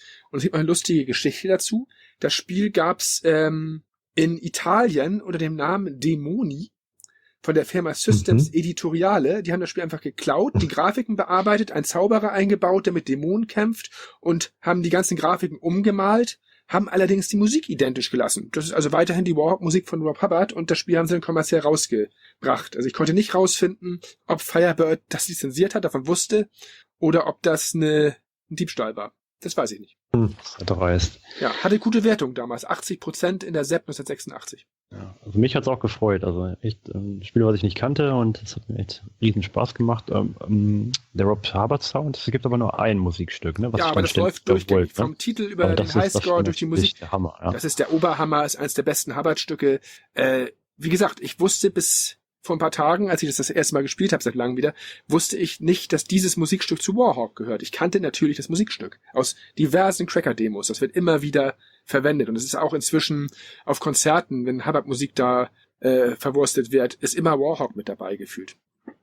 Ja, Platz 18 haben wir wieder eine richtig schöne Automatenumsetzung, zumindest theoretisch, weil der Automat war zumindest gut, nämlich Dragon Spirit von Domark Tengen.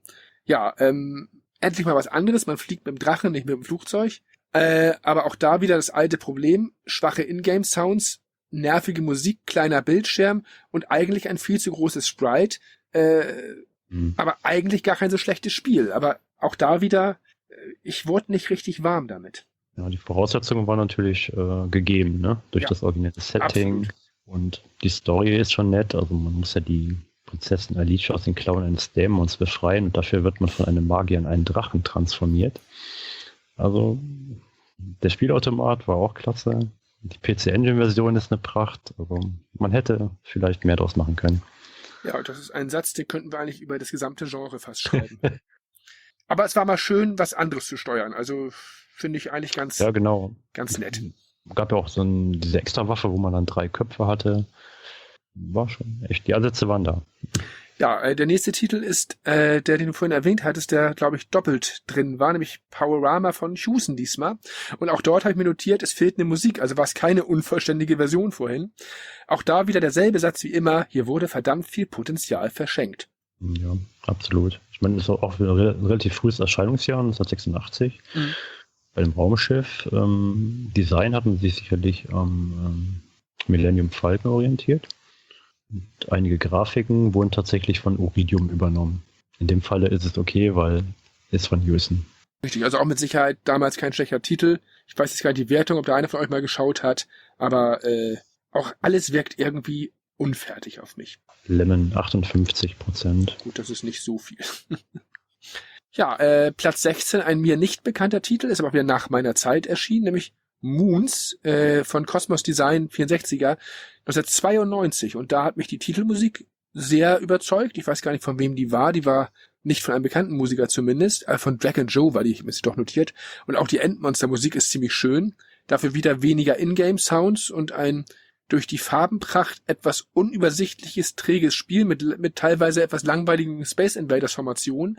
Aber das war technisch wirklich sehr, sehr schön und hat einen doch ein paar Minuten länger dann an den Bildschirm gefesselt, als einige von den anderen Gurken, die wir da eben schon hatten. Dazu muss ich leider sagen, das habe ich nicht gespielt, weil, weiß nicht, ob mein ROM kaputt war oder mein Weiß irgendwie nicht wollte, das ist immer abgestürzt beim Laden, also. Das lief bei mir nur auf dem Original C60, glaube ich, gut. Ah, okay. Da hatte ich auch Schwierigkeiten, dass nach irgendeinem Schriftzug es nicht weiterging. Also ich konnte es gut spielen auf dem Emulator und ich würde ihm selber auch empfehlen, das sich nochmal anzuschauen. Also es ist definitiv mein Geheimtipp. Dann mache ich das nochmal. Wie du schon sagtest, die Grafik ist wirklich farbenfroh und den Laser kann man auch ausbauen ohne Ende.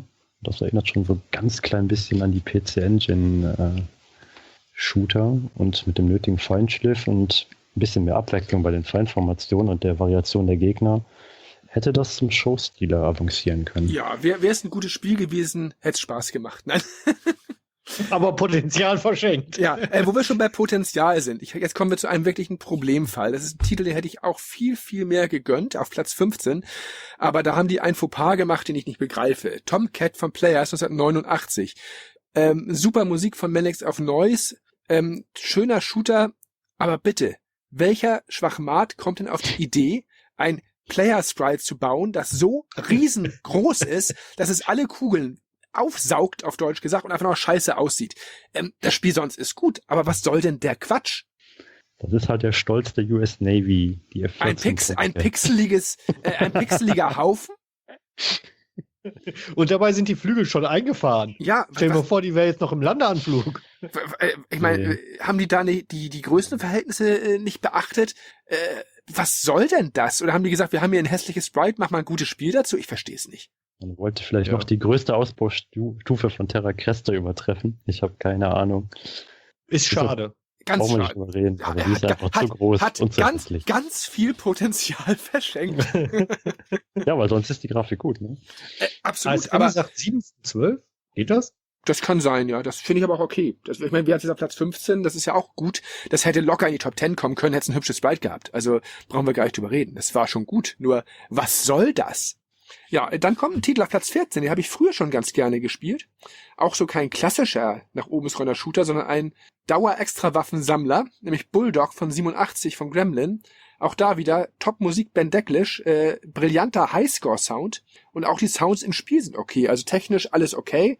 Grafik ist nicht sehr abwechslungsreich, aber man kann halt richtig viel machen und viele, viele Extras aufsammeln, sei es Geschwindigkeit, andere Schussvarianten, sei es eine inverse Steuerung oder irgendwelche anderen Merkwürdigkeiten. Also viele, viele tolle Ideen, aber auch da fehlte mir dann irgendwann zumindest ein bisschen die Abwechslung. Aber von den Grundideen her ein richtig schöner Titel. Fand ich schon fast ein bisschen überladen, was man alles an Extras hatte. Man muss ja teilweise auch aufpassen, weil es gab ja nicht nur positive Extras. Ja, die inverse Steuerung, die ich eben erwähnte, ist auch nicht ganz so positiv, nein. Das ist wohl wahr. Also es hatte schon eine strategische Komponente. Ja, also ist ein Geheimtipp auf jeden Fall, aber da fehlt mir dann auch wieder so der letzte Pfiff. Und wie ich eben schon sagte, man sieht nur noch Extras. Ja. Das war auch mein Problem. Das war für mich, ich habe mir aufgeschrieben, zu abstrakt. Man weiß eigentlich gar nicht richtig, was man ist und was man da macht. Da sind mir dann doch solche Grafiken wie die von Tomcat oder so schon lieber, wo man dann eindeutig sieht, was da überhaupt passiert. Absolut. Schade. Ja, dann bist du beim nächsten Titel ja wieder gut aufgehoben. Da geht es nämlich um die Black Hornet, ein fortschrittlicher Stealth-Fighter. Ja, 1992. Ja, das Szenario mit einem Verrückten, der die Welt bedroht, passt ja leider auch noch in die heutige Zeit. Das passt in jede Zeit. Wohl, leider, ja. Grafik war schön, ein bisschen düster. Das Raumschiff hatte sogar einen schönen Schatten, also technisch auch wieder ganz nett. Ja. Einer der wenigen Titel, wo es mich nicht gestört hat, dass es im Spiel keine Musik gab. Titelmusik war auch gut, weil die Sounds tatsächlich mal okay waren. Also technisch auch in Ordnung, so wie man es auch in dem Jahr wirklich erwarten musste, kann man auf jeden Fall spielen. Ja, hat auch nette Features. Also musste auch immer ein Auge auf die Kraftstoffanzeige werfen, die sich langsam geleert hat. Ja, und unterwegs, mach mal weiter. Oft. Also ich habe dann schön lustig eingekauft und am Ende festgestellt, scheiße, jetzt hast du nicht mehr genug Kohle für den Sprit. Genau, da konntest du ja noch Waffen und Treibstoff kaufen, genau. Mit großen Schritten Richtung Top 10. Platz 12 ist ein Titel, den habe ich irgendwie zwischendurch verloren aus der Liste. Ich weiß nicht warum. Danke, dass du ihn wiedergefunden hast, Bernardino. Ein Titel, den ich früher regelmäßig gespielt habe, den ich regelmäßig gehört habe. Wir haben mal wieder Rob Hubbard als Musiker dabei. Auch da wieder ein Problem. Das Sprite ist mal wieder ein Tick zu groß. Die Tomcat-Problematik ist auch jetzt nicht so richtig hübsch und alles ist recht grob aufgelöst. Aber ich habe dieses Spiel früher sehr gerne gespielt. Hab's auch jetzt wieder ganz gerne gespielt und es hatte auch so recht mittelmäßig bis gute Wertung. Also Happy Computer 63%, bei Lemon an die 7 ran und alle loben, wie gesagt, die Musik von Hubbard und auch die Geschwindigkeit. Und das war das Erstlingswerk der Macher der Firma FTL, Faster Than Light, eine zwischenzeitlich recht bekannte Softwarefirma in den End-80ern. Die Story fand ich auch nett. Es geht ja um die Weltraumpolizeieinheit Light Force, die aus ehemaligen Verurteilten besteht, die ihre Strafregister löschen möchten. Die werden dann in die Kolonie Regulus beordert und müssen dort 4 Zonen von Aliens unbekannter Herkunft säubern. Also das dreckige Dutzend. Ah ja, und die Highscore-Eingabe, habt ihr die mal gesehen? Das ist ja so ein kleines Bonusspielchen, da muss man sich seinen Namen zurechtschießen. Ja, das fand ich auch nett.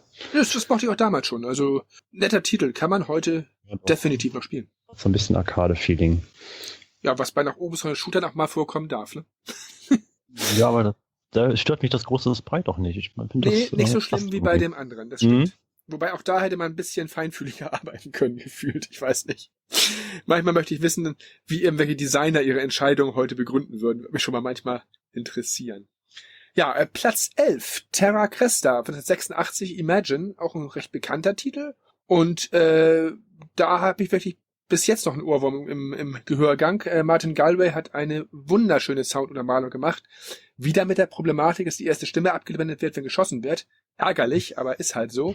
Und den Titel fand ich zeitweise besser als den, der gleich noch kommt, nämlich Slapfight. Gefiel mir gut. Also war ein Titel, der mich wahrscheinlich dank der Musik gefesselt hat. Ich glaube, sonst hätte ich auch wieder mehr gemeckert. Aber für das Jahr ist der wirklich komplett in Ordnung.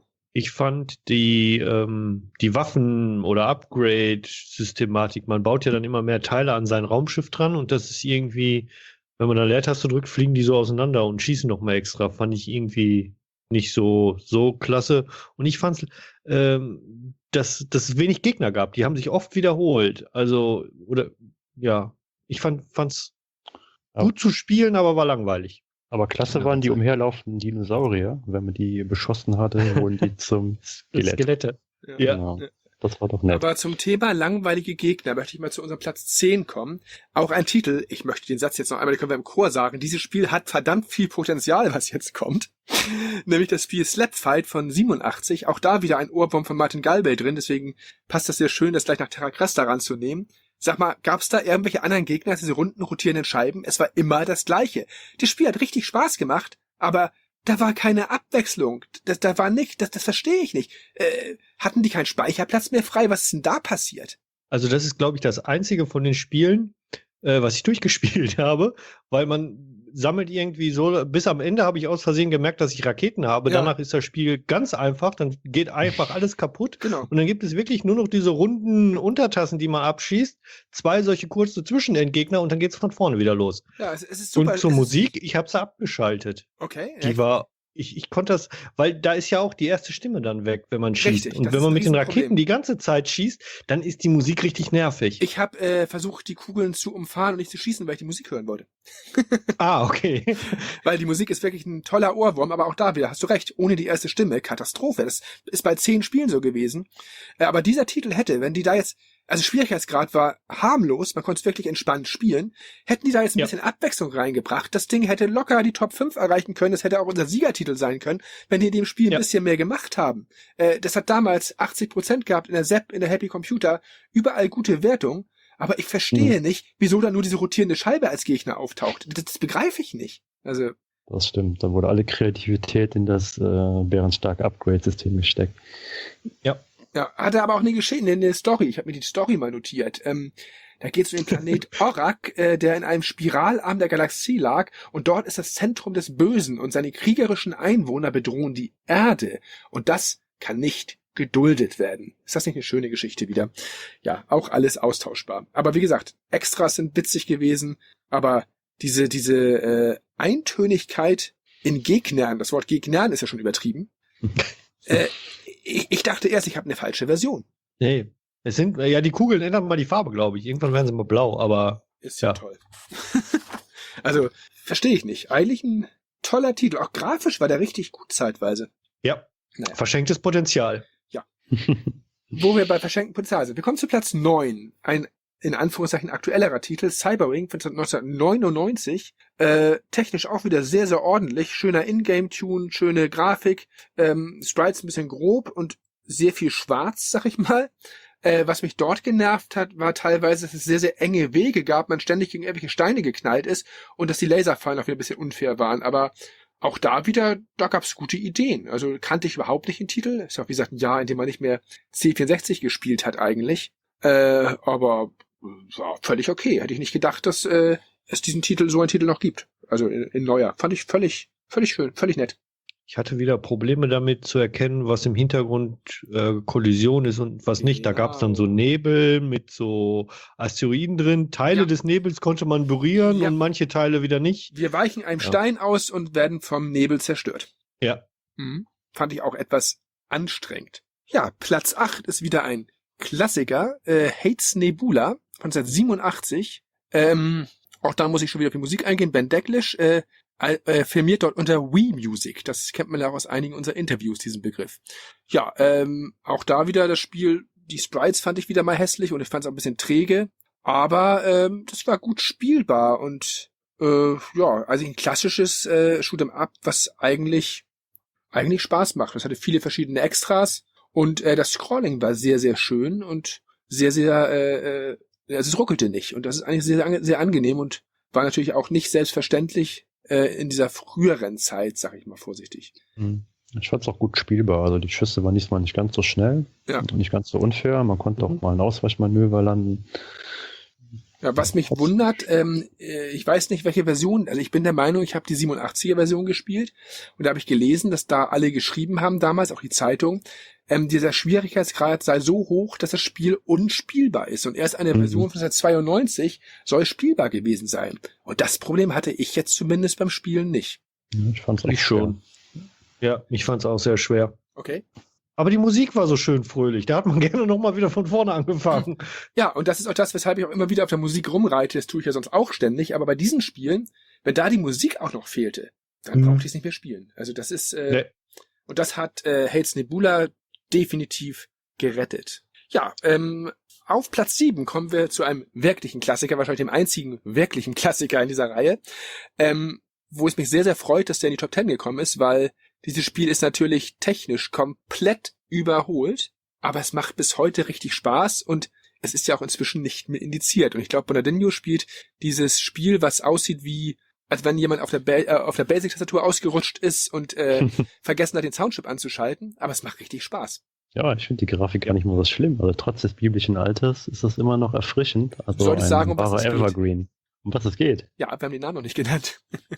Okay, es geht um das erste Spiel, was auf dem C64 indiziert wurde, und es ist River Raid. Erschienen im Jahr 1984 von der Firma Activision, programmiert übrigens von einer Frau, Carol Shaw. Komisch, dass mir das irgendwie noch im Gedächtnis ist. Da war mal was mit einem Quiz.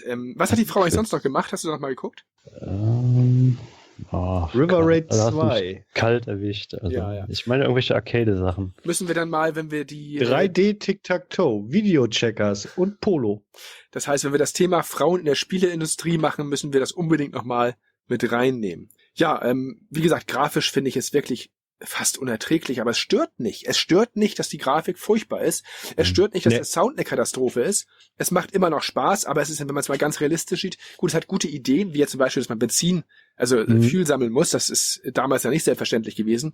Aber trotzdem ist die Abwechslung nachher nicht mehr allzu hoch. Und wenn ich lese, dass dieses Spiel mindestens 10.000 Level hat und kein Ende, ja, dann frage ich mich, ob es nicht besser gewesen wäre, da ein bisschen mehr Variation reinzubringen. Aber für das Jahr, für 1984, ist das natürlich super. Und wenn man dann mal, das hatten wir glaube ich auch schon mal beim Thema Indizierung, habe ich das im Interview mit drin, mal aus dem Indizierungsbeschluss von 1984 liest, da muss man schon ein bisschen schmunzeln. Jugendliche sollen sich die Rolle eines kompromisslosen Kämpfers und Vernichters, sollen sich diese Rolle hineindenken. Hier findet im Kindesalter eine paramilitärische Ausbildung statt. Bei älteren Jugendlichen führt das Bespielen dieses Spiels zu physischer Verkrampfung, Ärger, Aggressivität, Fahrigkeit im Denken und Kopfschmerzen. Sehr kurios aus heutiger Sicht, ja. Und 2002 gab es das Spiel dann nochmal in der Anthology, hat Activision das nochmal rausgebracht und deswegen auf Antrag vom Index entfernen lassen, damit sie es dann veröffentlichen dürfen. Und die USK hat dann entschieden, freigegeben, ohne Altersbeschränkung, also ab 0 Jahren. Ja, also es ist natürlich ein absoluter Klassiker und ich habe mich gewundert, dass der noch Spaß macht tatsächlich. Also warum, weiß ich nicht, weil eigentlich sieht man da ja nicht viel, aber irgendwas hat dieses Spiel. Ja, es ist, dass es halt simpel ist, man kennt es, man hat es überall schon gespielt, man fühlt sich gleich wieder zu Hause, ja. Wahrscheinlich, ja. Also, wenn man bedenkt, dass das Spiel 32 Jahre alt ist, Hut ab. Aber Gameplay macht's eben. Absolut, ja. Und es hatte ja auch damals schon ganz gute Wertungen, aber auch da waren es keine extrem guten Wertungen. Also das sind 70% in der SEP, ist natürlich okay, aber auch jetzt nicht sensationell, sagen wir mal vorsichtig. Ja, auf Platz 6 haben wir ein Spiel, das wir auch wieder zweimal besprechen müssen, denn leider gab es viele Spiele, die für verschiedene Territorien von verschiedenen Programmierteams gemacht wurden. Und ich habe das zuerst gar nicht gemerkt, habe die Spiele eingetragen und der Wolfgang sagt dann irgendwann, das ist das gleiche Spiel, nur von anderen Leuten. Da habe ich nochmal nebeneinander gespielt. Ja, aber sie klingen verschieden und sie sehen auch ein bisschen verschieden aus. Und Selma hatte sogar den Verdacht, dass es verschiedene Szenarien sind, ne? Ja. Ich dachte, das wäre das eine Erster Weltkrieg und das andere Zweiter Weltkrieg. Vom Flugzeug her sah das irgendwie so aus. Aber nee, das eine war die US-Version von Flying Shark. Wir sprechen nämlich jetzt. Sky Shark hieß die. Rausgebracht von Taito 1988. Und Musik von Tim Follin, einer der Musiker, die ich mit am liebsten mag auf dem C64. Der hatte halt wirklich so einen modernen, jazzigen Touch drin. Spiel ist ziemlich schwer, aber kommt dem Automaten verhältnismäßig nah. Und ich muss dazu sagen, Flying Shark ist einer meiner Lieblingsautomaten. Und Sky Shark ist okay. Also kann man sich nicht beschweren. Spielt sich ganz gut. Was interessant ist, dass diese Version von Flying Shark ein Breitbild benutzt. Das heißt, man kann sich auf dem gesamten Bild bewegen. Bei Flying Shark selber ist es ein bisschen anders. Das sagen wir dann, wenn wir zu dem Spiel kommen. Also ist spielbar, aber es ist auch nicht einfach. Ich weiß nicht, ob Selma da jetzt auch mal eben kurz das Spiel durchgespielt hat. Das ist mir da dann nicht so ganz gelungen. Nee. Ich habe mir notiert, es ist eines der langweiligeren Top-10-Spiele. Also wahrscheinlich, ich kann mich jetzt so genau auch nicht mehr dran erinnern, vermutlich weder Gegnerabwechslung, ich weiß es nicht. Ja, es sieht vieles gleich aus, aber es hat, wenn man es länger spielt, schöne Elemente, aber dafür war es mir wieder einen kleinen Tick zu schwer. Aber wir kommen auch gleich nochmal zu dem Pendant, was einen kleinen Tick besser programmiert wurde, aber im Endeffekt ist das eine gelungene Automatenumsetzung, das kann man schon sagen. Also Technisch gut, spielt sich gut. Ich habe jetzt hier noch 3 Unterschiede gefunden. Erzähl. So, Flying Shark. Zum einen kann man einen 2-Spieler-Modus anstellen, allerdings auch nur nacheinander. Mhm. Dann gibt es den Sound von Tim Follin. Den kennen wir ja schon von Ghouls and Ghosts zum Beispiel. Ja, und von mit diesem Hangelspiel, mit den Bionic Commando. Dankeschön. Das ist der beste Sound von Tim Follin. Also richtig. Die Qualität erreicht er leider auch nicht bei Sky Shark, aber immerhin. Und Tim Follin Sound. Und das Wasser ist grün und nicht animiert und nicht wie bei Flying Shark blau und animiert. Ja, da kommen wir, wie gesagt, ja gleich nochmal zu. Ein Spiel dazwischen nochmal, Platz 5, Gemini Wing.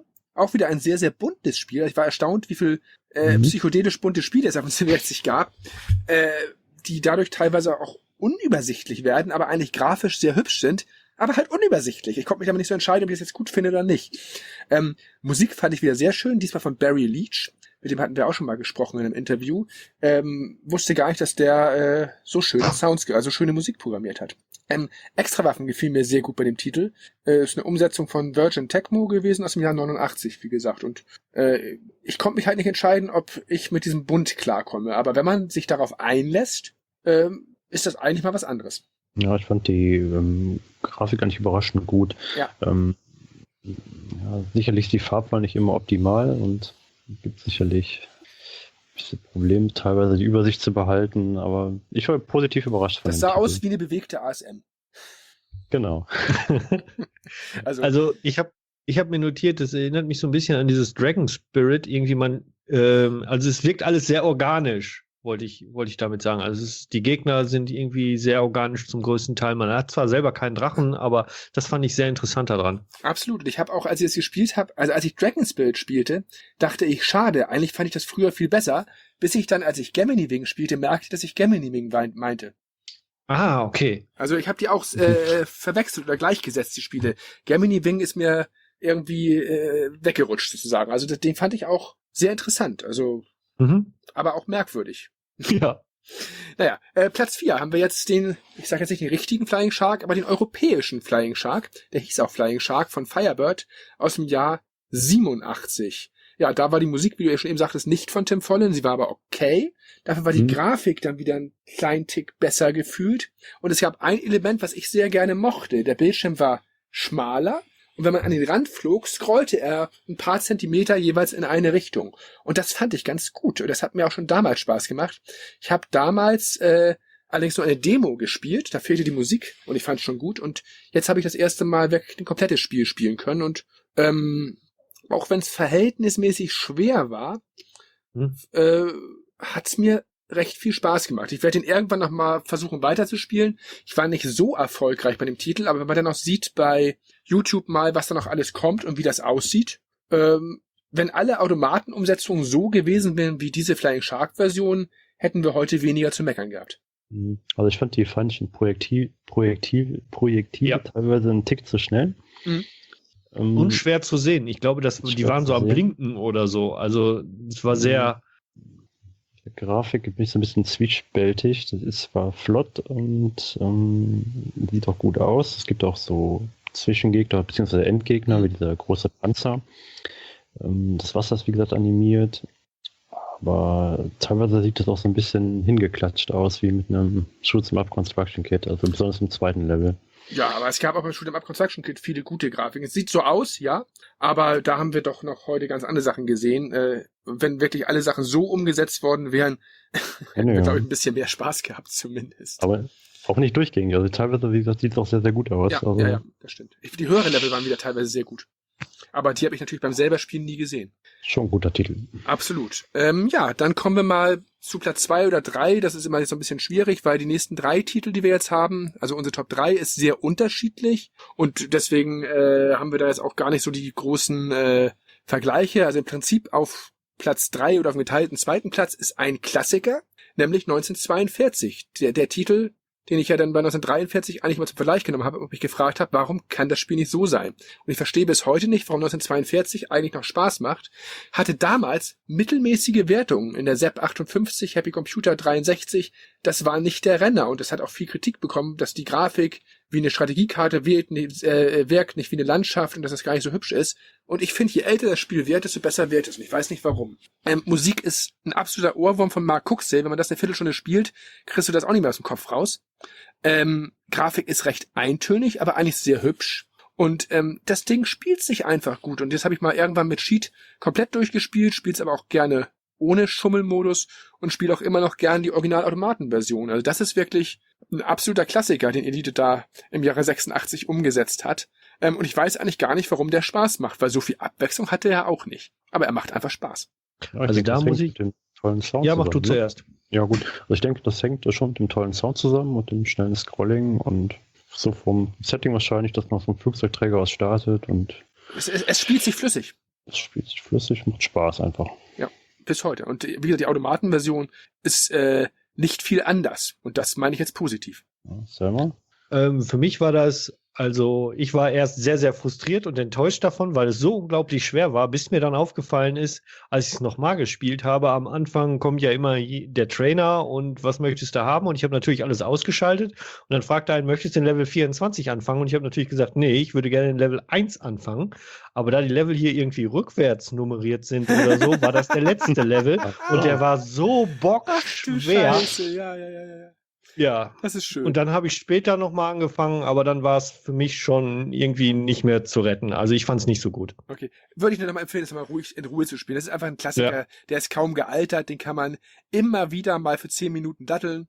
Das ist jetzt nichts Anspruchsvolles, aber es ist einfach, der Titel ist einfach schön. Also anders kann ich es nicht nennen. Und wie gesagt, da hast du sicherlich recht, Wolfgang, die Musik habe ich jetzt noch im Kopf. Und ich könnte jetzt diesen Song singen. Und das ist der einzige Titel, wo ich diesen Song jetzt noch singen könnte. Also das ist schon erschreckend, wie sich sowas teilweise in den Gehirnwindungen verankert. Ja. Gibt es noch eine Gemeinsamkeit zum Flying Shark? Beide Spiele wurden indiziert. Ja, aber das wurden ja damals alle Spiele fast vorgeschossen wurde und wo theoretisch Menschen irgendwo drin hätten sitzen können. Das stimmt aber natürlich, war auch einer der indizierten Titel, aber auch das hat sich bei dem Titel inzwischen erledigt, weil der ja 30 Jahre alt ist inzwischen. Ja, dann kommen wir zum nächsten Platz 2 sozusagen oder zu einem unserer weiteren absoluten Highlights. Das ist das Spiel Silkworm 4 Swift von 1991. Muss ich dazu sagen, ich habe die C60-Version früher gar nicht viel gespielt, weil ich das dann eher auf dem Amiga gedattelt habe. Da war das meiner Meinung nach eines der besten 2-Spieler-Spiele. Und auch auf dem C60 macht es eine ganz gute Figur. Ich habe aber da das Problem, dass ich halt zuerst auf dem Amiga das Spiel gespielt habe und dadurch so ein bisschen enttäuscht wäre jetzt zu hart formuliert, weil ich habe es ja selber auch auf Platz 2 gesetzt sogar. Aber irgendwie fehlt mir eine Kleinigkeit. Es war mir ein bisschen zu wuselig beim C64 und hatte natürlich nicht die Möglichkeit, die 2-Spieler-Version mal auszutesten, weil ich glaube, als 2-Spieler-Spiel ist es das beste oder eines der besten Action-Spiele auf dem C64. Also das glaube ich schon. Das würde ich gefühlt sagen. Aber leider habe ich es, wie gesagt, zuerst auf dem Amiga gespielt. Musik war gut, Grafik war gut bis sehr gut sogar. Ich bin aber gar nicht so weit gekommen. Ich glaube, ich bin einmal in den zweiten Level gekommen. Ich fand's ein bisschen wuselig. Ja, das ist eigentlich der einzige Grund, weshalb ich so ein bisschen irritiert war. Aber es ist ein toller Titel auf jeden Fall. Und wie weit bist du gekommen, Wolfgang? Das muss ich zugeben, habe ich mit dem Trainer gespielt, da habe ich es aber durchgespielt. Okay, das zählt ja nicht. Ist auch mein Favorit. Also ich denke, es ist auch ein Spiel, was man einfach zu zweit spielen muss, sonst macht es einfach nicht den Spaß. Das ist einfach das Herzstück von Swift, wie auch schon im Vorgänger Silkworm, ne, dass man halt zu zweit spielt. Der eine übernimmt ja einen Jeep, der andere den Hubschrauber, weil wenn der Wasserlevel kommt, dann wechselt ja der Jeep in ein Kampfboot. Absolut, ja. Wie gesagt, das glaube ich auch. Als 2-Spieler-Spiel der absolute Knaller, als Ein-Spieler-Spiel wirklich sehr gut. Ich werde es auch nochmal wieder anspielen. Aber vielleicht ist das Problem, dass man als Ein-Spieler zu viel schaffen muss in diesem Spiel, weil es auf 2 Spieler ausgelegt ist. Das kann das Problem sein. Denke ich auch. Wie ist das bei dir selber? Kamst du sofort damit klar oder wie war da so dein Eindruck? Ja, ich fand das wirklich super. Ich komme ja mit dem Platz 1, den wir jetzt ausgesucht haben, nicht so ganz klar. Also für mich ist das eindeutig der Platz 1. Ich habe da relativ lange dran gesessen und auch viel Spaß mit gehabt. Aber ich glaube, also es passiert sehr viel. Man muss den Schüssen ausweichen, man muss Objekten ausweichen. Das ist schon relativ schwer. Ich bin in den zweiten Level zwar gekommen, aber da auch nicht mehr so großartig weiter. Aber im Gegensatz zu allen anderen Spielen oder fast allen anderen Spielen in der Liste hat es mich nicht gestört, hier nochmal neu anzufangen. Also das sagt ja was über das Gameplay aus, sage ich mal. Absolut. Also wie gesagt, fand ich auch sehr, sehr, sehr, sehr gut, aber ich hatte halt leider wirklich die brillante Amiga-Fassung im Hinterkopf und dann ist das ein bisschen schade, weil die einfach so schön saubere Grafik hat, sag ich mal. Ja, das ist schon fast Automatenqualität, ne, was da auf dem Amiga nicht aufgefahren fast. wird. Das Wort fast kannst du dort streichen. Das hat aus den Jahren Automatenqualität und deswegen, das ist mit Sicherheit eine gute Umsetzung, aber vielleicht hätte man den Einspielermodus ein bisschen entschärfen können. Aber ja. Patrick, du nennst es Silkworm 4, das ist ja nur eine Theorie, ne? Ich weiß, ich habe auch deswegen etwas gezögert, als ich das sagte. Für mich war das immer Silkworm 4, warum auch immer. Weil ich wahrscheinlich auch ein römischer Zahlenfetischist war als Kind. Aber andere nennen Swift oder andere haben auch andere Abkürzungen dafür. Ist mir persönlich Silkworm in Vertical ist ja auch durchaus sinnig. Ja, aber das ist, finde ich, aber sehr an den Haaren herbeigezogen. Gibt's? Macht durchaus Sinn, finde ich, aber die Lösung ist ja wohl, was auch auf der Packung stand, die Bezeichnung des Waffensystems Special Weapons Interdiction Vehicles. Das glaube ich auch dann wohl eher. Das dürfte dann auch die Bezeichnung sein. Ja, für mich. Ja, weil hinter römischen Zahlen macht man ja keinen Punkt, ne? Also. Absolut richtig, aber ich weiß nicht warum. Ich habe das auch damals manchmal als Silkworm 4 bezeichnet, manchmal als Swift, also da gibt's aber sowieso, das sagt jeder irgendwie anders. Das ist schon auffällig mit dem Titel. Ich weiß aber gar nicht, ob ich das früher auf dem C64 gespielt habe. Das weiß ich gar nicht. Ja, dann kommen wir zu einem sehr interessanten Titel, den die meisten gar nicht kennen werden oder gar nicht spielen können. Nämlich Tiger Mission. Das ist ein Titel, den habe ich als Jugendlicher gerne spielen wollen oder gespielt. Allein schon wegen einer sehr, sehr guten Ingame-Musik, da kommen wir gleich nochmal zu. Habe auch jetzt festgestellt, es hat sogar in der Originalfassung noch eine Titelmusik, die hervorragend ist, von Bjerregaard, also auch einer von den Meanings of Noise-Leuten. Richtig toll gemacht. Und das ist genau das Gegenteil von Silkworm. Einige würden sagen, es ist langsam, es ist ruhig, es ist fast langweilig und es ist bockschwer. Zumindest dachte ich das früher. Ich habe dieses Spiel früher gespielt, war begeistert von der Hubschrauber-Animation, von der Aufmachung. So habe ich mir eine Automatenumsetzung gewünscht. Einen Tiger Mission Automaten gibt's allerdings gar nicht. Das ist auch ein Klon von Tiger Heli eigentlich. Und ich kam früher 1-2 Bildschirme weit, habe ein paar Panzer gesehen und war weg vom Fenster. Und habe das nur mit Cheat mal spielen können. Und ich war jetzt gespannt, wie das Spiel heute spielbar ist. Habe es mir vor 2 Wochen dann halt rausgeholt. Und beim ersten Versuch war ich in Level 3. Und da war ich total geschockt, weil ich habe dieses Spiel nie gekonnt. Und ich habe es dann immer mal wieder weitergespielt und gemerkt, dass ich damals eigentlich bei meiner Einschätzung wahrscheinlich recht hatte. Das ist wirklich der einzige, ich sag jetzt mal, intelligente Shooter von allen, weil du im Endeffekt nicht drauf losballern musst, sondern gezielt mit Extrawaffen, du hast mehrere verschiedene Extrawaffen und gezielt schießen musst und eigentlich sehr entspannt spielen kannst, ohne in Hektik zu verfallen. Und dann ist es plötzlich, wenn man das so annimmt, gar nicht mehr schwer. Dann kann man das wirklich sehr, sehr gut spielen, weil eine Sache ist unfair. Was passiert, wenn man ein Leben verliert? Man wird wieder den Levelanfang zurückgesetzt. Man muss immer wieder den Level von vorne spielen. Das ist absolut frustrierend. Das ist wirklich teilweise auch ein Grund, dieses Spiel nicht mehr anzupacken. Aber wenn man einmal verstanden hat, wie das Spiel tickt, und das kann ich auch nur jedem empfehlen, der es anspielt und sagt, oh Gott, ich spiele 3 Sekunden mit weg vom Fenster, entspannt spielen. Dann macht dieses Spiel richtig viel Spaß. Es ist richtig intelligent und dadurch, dass man verschiedene Extrawaffen hat mit der Schussstärke nachher, dass man Bomben werfen kann, was vielleicht einige von euch gar nicht gemerkt haben, dadurch kann man es sehr gut spielen. Und da ist auch wieder der Punkt, es hat eine super Ingame-Musik und da man ja nicht viel schießen muss, kann man sie auch in Ruhe anhören, weil auch da wieder die erste Stimme verschwindet, sobald die Sounds kommen. Das ist eine Sache, da hätten die Leute mal sich an Chris Hülsbeck wenden können, wie man 4 Stimmen programmiert und nicht immer die Hauptstimme wegblenden, wenn die Schüsse kommen. Ich glaube, das ist der 5. oder 6. Titel, wo das fast das Spielfeeling versauen kann. Das ist so schade. Und wie gesagt, wenn man ruhig an dieses Spiel rangeht, entspannt rangeht, ist das ganz, ganz toll spielbar und mal was ganz anderes als jetzt ein hektisches Silkworm oder ein sehr wiederholendes 1942. Also genau das Gegenteil. Aber man muss sich drauf einlassen, sonst kommt man da keine 2 Bildschirme weit und ist dann weg vom Fenster. Ich weiß nicht, wie viele Bildschirme Selma geschafft hat. Bildschirme, vielleicht 2. Also ich bin an den rotierenden Platten vorbeigekommen und dann hinter den Panzern draufgegangen. Und Okay. dann habe ich wieder gewartet, bis Ja. der dann ankommt, bis die Platten vorbeigekommen sind, bis die Panzer gekommen sind und dann war ich wieder tot und habe wieder gewartet und dann hatte ich irgendwann auch keinen. Also ich habe das zusammengefasst mit nichts für mich. Hatte ich auch mal gedacht, mach es nochmal oder guck dir einmal bei YouTube an, wie es dort Leute spielen. Und dann spiel mal ein paar Level davon und Grafik ist ist ein bisschen spartanisch zeitweise gefühlt, aber sehr schön, sehr detailliert und sehr, sehr abwechslungshaft. Ich glaube, es gibt 4 oder 5 Level und die ist sehr abwechslungsreich. Du hast nachher Level, die sehen aus wie 1942, du hast Level, die sehen aus wie Xavier's und andere Level sehen halt aus wie Flying Shark. Also eigentlich ein Titel, eine Luxus-Automaten-Umsetzung, aber diesen Automaten gibt's ja halt nicht. Also da haben sich die Programmierer von Kehleline wirklich, denen merkt man an, dass sie regelmäßige Spielheimgänger und Fans des Genres waren. Denn ich sag mal, so genau und überlegt ist selten ein Shooter. Aber wie gesagt, wenn man ihn falsch angeht, ist er einfach ungerecht, unfair und scheiße schwer. Und ich weiß nicht, warum ich ihn seit einigen Wochen super spielen kann und auch weit komme. Ich habe gesehen, dass bei YouTube jemand das als Let's Play gespielt hat mit Cheat. Ich habe selten Let's Plays mit Cheats gesehen.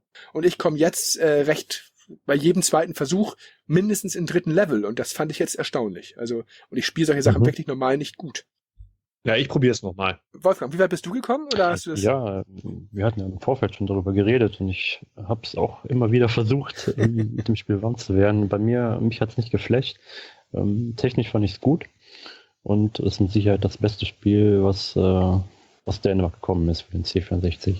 Absolut, ja. Schade, dass es keine Spielheimversion davon gibt. Das wäre schön. Ich fand halt mal schön diesen Kontrast jetzt von unseren 3 Spielen, die wir jetzt mal mehr oder weniger auf den Thron ja gelegt haben. Ein so ein Klassiker wie 1942, der einfach immer wieder schön spielbar ist. Ein Wusel-Hektik-Spiel wie Silkworm und ein, ich nenne es jetzt mal intelligenteren Shooter wie Tiger Mission, wo man aber mit klarkommen muss, um Gottes Willen. Das ist eigentlich eine sehr, sehr schöne Mischung. Und das sind auch so die 3 Titel, wo ich sage, die sollten sich unsere Hörer auf jeden Fall mal angucken und vielleicht dann noch eine Runde River Raid spielen. Und dann hat man eigentlich fast alles gespielt, was man auf dem C64 im hochscrollenden Bereich mal gesehen haben muss. Und da kommen wir jetzt zu einem Problem. Denn wir haben uns alle 3 eine Sache gefragt. Warum machen Links-Rechts-Shooter auf dem C64 irre viel Spaß? Da gibt es Spiele, die würde ich auf eine einsame Insel mitnehmen. Von Kartakis bis Crossout, von R-Type bis ich weiß nicht was. Und warum sind 90% der nach oben scrollenden Spiele, zumindest nach meinem Gefühl, heutzutage überflüssig, schrecklich und wenn du dann noch vorher eine PC Engine CD bekommen hast eine Woche vorher und da 2, 3 Spiele gespielt hast, dann war das fast eine Qual, sich durch diese Liste durchzukämpfen.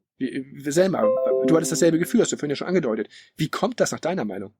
Ja, ich hatte ja irgendwie die Vermutung, dass das programmiertechnisch irgendwas mit Speicher zu tun hat, dass es einfacher ist, von links nach rechts zu scrollen, als von oben nach unten oder dass die Sprites irgendwie anders aufgebaut. Anders kann ich mir das nicht vorstellen oder dass es vielleicht was mit dem Hintergrund zu tun hat, weil es bei oben-unten-Scrollern ja einen Hintergrund geben oder meistens geben muss, wo man auch noch Fahrzeuge oder sowas kaputt schießen kann, wobei das nach links-rechts-Scrollern ja nicht so wichtig ist. Da reichen vielleicht auch ein paar Sterne oder so. Ja, aber wenn du mal die höheren Level von Kartakis dir anguckst, die haben animierten, durchgängigen Hintergrund plus Vordergrund plus Sprites plus Endmonster aus x verschiedenen Sprites, also das kann es eigentlich ja nicht sein. Was ich nur noch wusste... Sein kann das ja alles eigentlich nicht, weil es muss ja technisch irgendwie machbar sein. Also, und man sieht es ja auch bei unseren Top 10. Da geht's eigentlich dann wieder. Wobei vielleicht ist es schwieriger, nach oben zu scrollen, als von links nach rechts. Also da kommen wir vielleicht gleich nochmal zu. Was mir bei den Links-Rechts-Scrollern auffiel, da wurden sehr oft Zeichensätze, also Chart-Sets umprogrammiert und verwendet. Und ich glaube, das ging zumindest beim nach oben scrollen wohl nicht so gut. Aber da hat sich dann der Wolfgang ein bisschen drum gekümmert und hat einen unserer Stammhörer und auch einen unserer Interviewpartner mal einfach ganz frech gefragt, sag mal, du kennst dich doch aus, wie kann das sein? Erzähl doch mal, was du da bei deinen Recherchen rausbekommen hast. Ja, wie du schon richtig sagst, wir hatten ja im Vorfeld uns schon die Frage gestellt, ob wir nicht einfach die Klassiker vergessen haben und dann hatten wir mit Erschrecken festgestellt, es gibt keine.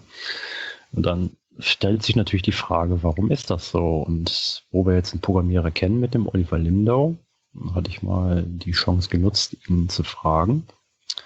Weil den Oliver hatten wir ja auch schon mal beim Thema Lethal Access gefragt. Das war ja ein sehr verheißungsvoller C64-Shooter, der auch in der Entwicklung war, aber auch nie fertiggestellt wurde, weil eben die Programmierung sehr aufwendig ist. Und der Oliver hat uns Folgendes geantwortet. Also schwieriger zu programmieren sind diese Vertical-Shooter eigentlich nicht, aber die Beschränkungen des C64 sind nicht so gut geeignet.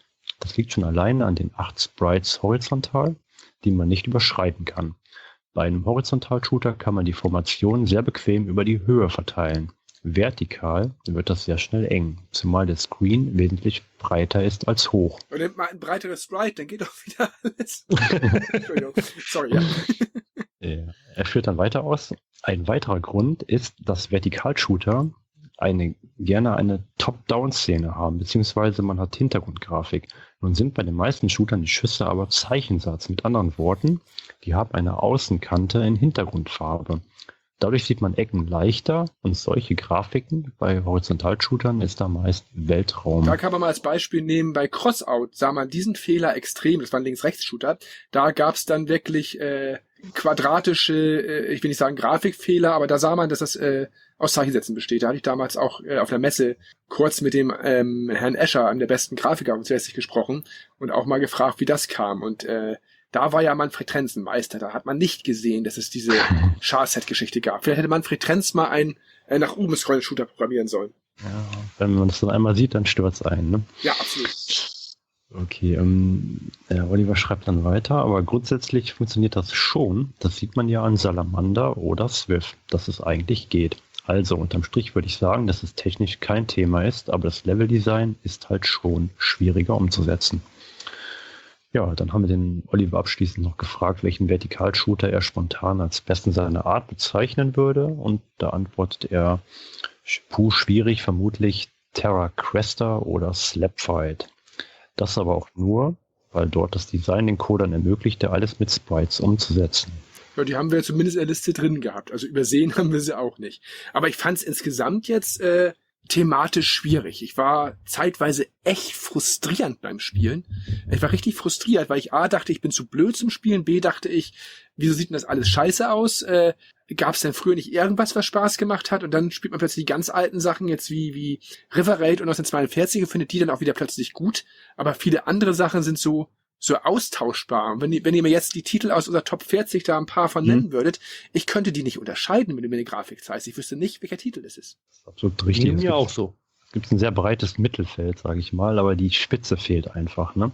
Absolut. Also ich persönlich würde ja zum Beispiel R-Type eine 9 geben oder Katakis eine 10. Richtig. Bei den, nicht nur bei du, das den, würden alle so machen wahrscheinlich. Bei den links-rechts, bei den Vertical-Shootern käme bei mir der beste Titel mit Swift auf eine 8. Richtig, ich würde vielleicht dem Hubschrauber von Tiger Mission, dem würde ich eine 10 geben, dem Rest aber wieder nur eine 7. Und so geht das bei jedem Titel. Da fehlt einfach der Knaller. Und was ich halt nicht verstehe, wir haben jetzt auch diverse Titel dazwischen gehabt aus den 90er Jahren, wo eigentlich alle Tricks des C64 inzwischen fast bekannt waren, wo wirklich die Hacker und Cracker und Coder unendlich viel aus dem System rausgeholt haben. Trotzdem schaffen sie es nicht, einen vernünftigen, nach oben scrollenden Shooter zu produzieren. Auch nicht in der heutigen Zeit. Und wir haben ja nachher in der Rubrik, wo wir so ein bisschen in die Szene gucken, nochmal wieder 5 oder 6, oder ich weiß nicht wie viel, das waren neue, in Anführungszeichen, nach oben scrollende Shooter drin. Hab die mir natürlich auch nochmal angeguckt, hab gedacht, vielleicht schmeiß ich jetzt nochmal die Liste über den Haufen und sag, wir haben einen neuen Platz 1, der alles umhaut. Nein, das waren schon wieder irgendwelche dämlichen Zeug-Umsetzungen. Und selbst heute traut sich keiner ran, mal zu zeigen, dass auf dem C64 ein nach oben scrollender Shooter ein Knaller sein kann. Und man müsste doch heute eigentlich mit den Mitteln, die man jetzt hat, locker Spiele wie 1942 in die Schranken verweisen können. Ich dachte, ich bin einfach verwöhnt nach der PC-Engine-Folge. Absolut. Das und wie gesagt, ich hatte das auch getoppt. Jetzt, ich habe wie gesagt die CD-Version hier von der PC Engine, die PC Duo. Und wenn du da dann 2, 3 Sachen Probe gespielt hast, ja, dann ist es noch schwieriger, sich auf diese Art Produkte auf dem C64 einzulassen. Und ich muss immer dazu sagen, ich liebe den C64, ich mag die Spiele total gerne und trotzdem, selbst bei einem Spiel wie Swift, würde ich den Amiga vorziehen und ansonsten ist eine Handvoll Spiele dabei, wo ich sage, okay, die spiele ich gerne mal wieder. aber von den 44 Spielen kannst du, glaube ich, locker 30 oder 35 in eine Tonne packen, Deckel drauf machen und keiner wird sie vermissen. Aber dazu passt ja auch die Aussage von dem Oliver in dem Interview von damals. Wenn er das Little XS tatsächlich damals fertiggestellt hätte, in der Zeit, die es gebraucht hätte, das hätte der Shooter werden können. Ja, das hätte alles abräumen können. Sah grafisch auch sehr gut aus, aber ich bin ja auch nur einer, ich fand das auch auf dem Amiga das Little XS in Ordnung, aber nicht so gut, wie du es jetzt fandst oder wie andere es teilweise fanden. Aber du magst recht haben, dass es auf dem C64 wirklich bahnbrechend geworden wäre. Das kann sehr gut sein. Richtig, durch die fehlende Konkurrenzsituation hätte das wirklich der Abräumer werden können. Ja, und was halt auch interessant ist, dass viele Low-Budget-Spiele schon recht gute Sachen ja rausgebracht haben in dem Genre und teilweise die großen Firmen mit Automatenumsetzung, ich sage jetzt nur wieder 1943, einfach auf Deutsch gesagt verkackt haben. Also das ist erschreckend, was da teilweise unter dem Label Arcade-Umsetzung herausgebracht wurde. Also ich hatte mir von dem Thema, als wir es uns ausgesucht hatten oder als es erwünscht wurde, als wir dazu auserwählt wurden, das zu machen, ja, hatte ich mir eigentlich ein bisschen mehr erhofft. Und ich war am Ende ein bisschen zwiegespalten. Mich hat sehr, sehr gefreut, dass ich Tiger Mission verstanden habe, weil ich hatte dieselbe Meinung wie ihr bis vor einiger Zeit darüber. Ich dachte immer, viel Potenzial verschenkt, das könnte Platz 1 sein, wenn man spielen kann.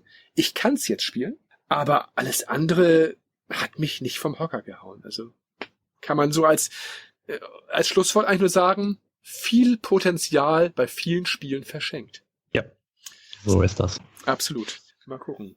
Ja, dann wollen wir mal schauen, was wir uns dann ja fürs nächste Mal da alles überlegen. Wenn wir mal wieder C64 machen, hättest du da noch eine Idee, Wolfgang? Welche Themen fehlen da denn noch so, die wir dieses Jahr noch mal behandeln könnten? Wo wir vielleicht nicht ganz so frustrierend sind. Jetzt sag bitte nicht Ocean, danke. Ja, ich mag eigentlich alle Genres am C64, also wir können uns da auch gerne mal auf Simulation oder Strategie stürzen. Da wird's schwierig, weil Robin kennt den C64 nicht, ich spiele keine Simulation. Ich weiß nicht, ob Selma oder Fab die C64-Sachen alle gespielt haben, aber überlegen kann man das sicherlich gerne mal. Müssen wir halt nur aufpassen, A, mit dem Zeitaufwand und B, wer dann dort mitmacht. Das ist immer so ein bisschen schwierig. Ja, beziehungsweise was wir noch in Planung hatten, war mal Denk- und Tüftelspiele. Da ist der C64 ja auch immer mit dabei gewesen. Absolut. Ich denke, da könnten wir auch eine sehr schöne Folge machen. Ja, solange wir nicht wieder mit nach oben zu den Shootern anfangen. Ich bin eigentlich froh, dass wir das Thema abgeschlossen haben. Und Teile davon werden wir wieder aufnehmen, wenn es dann irgendwann mal um Arcade-Umsetzungen geht, wieder mal. Dann kommen ja wieder einige Titel hervor. Ich glaube, die letzte Woche war schon hart mit den ganzen Ballerspielen. Da wird man ja vom Bonadinho zum Balladinho. Oh ja, das war jetzt natürlich. Ja, der musste jetzt noch. Ja, und wie gesagt, durch deine Recherche hast du ja noch einige wirklich ganz nette Sachen gefunden, aber auch einige Sachen noch entdeckt, die hättest du auch im Prinzip weglassen können. Und deswegen stellen wir natürlich jetzt pro forma natürlich die Frage, haben wir wirklich vielleicht die besten 10 Spiele doch übersehen? Ich glaube es ja nicht, aber vielleicht sagt jetzt jemand, Mensch, den Oberknaller habt ihr vergessen. Dann schreibt uns einfach eine Mail und sagt, folgende Shooter habt ihr übersehen. Aber denkt dran, wir haben ja heute mit Einschränkungen gearbeitet. Also die haben wir am Anfang der Themenfolge gesagt. Dann schreibt uns das gerne und dann können wir ja mal in einem Retro-Talk nochmal die Highlights, die wir alle übersehen haben, besprechen. Ich glaube nicht, dass es da viel gibt, aber ich hoffe, dass wir irgendwas Gutes übersehen haben. Oder eure persönliche Top 3 oder Top 5. Wir freuen uns über alle Beiträge. Absolut. Und die könnt ihr natürlich auch gerne in eine Audiodatei verpacken, denn auch heute haben wir ja einiges an Retro-Talks vor uns und ich freue mich immer, wenn wir da neue Dateien bekommen. Ja, Selma hat die Aufgabe, sich wieder ranzusetzen an Tiger Mission. Ansonsten müssen wir es mal per Fernspiel, muss ich das mal zeigen. Und Moon. Ja, Moon spiele ich gerne nochmal. Das habe ich noch nicht lange gespielt, fand ich aber auch im Ansatz ganz gut. Und dann gucken wir mal, was uns so die nächsten Wochen thematisch über die Wege läuft, wo wir dann vielleicht nicht ganz so zeitweise frustriert sind, sag ich mal. Ja, also ich bedanke mich auf jeden Fall für eure Unterstützung, besonders bei Bonadinho für die Recherche. Ich wäre in der Hälfte der Zeit fertig geworden, hätte ich es alleine gemacht, weil ich hätte einige Sachen wirklich nicht gefunden und ich hätte sie weggelassen. Und ich finde es immer wieder schön, was man doch so alles bei solchen Themen rausholt, wo man selber nicht mit rechnet oder wie viele Titel man selber auch wirklich nicht kennt. Das war schon wieder heute, finde ich, extrem. Ja, mich auch extremst gefreut, dabei zu sein. Gerne, wie gesagt, wenn wieder C40 dran ist oder irgendwelche speziellen Amiga-Sachen oder so, kommen wir da sicherlich nochmal auf dich zurück. Und wenn ich auf die Uhr gucke, eine Sache haben wir richtig gut hinbekommen. Wir sind richtig gut in der Zeit, Leute. Das heißt, man kann auch ein so spannendes Thema wie diese brillanten Shooter wirklich in unter 2 Stunden abhandeln. Das mal an unsere Kollegen vom letzten Mal, die sich ja doch ein bisschen verquatscht haben. Ja, wie gesagt, vielen Dank an euch beide und wir schauen mal, was uns als nächstes dann so erwartet. Ja, und bevor wir jetzt zum Retro-Talk kommen und ja so viel über diese Shooter gesprochen haben, eine kurze Pausenmusik. Wir spielen jetzt ein Bug SA 3 in der Metal-Version und danach gehen wir in den Retro-Talk.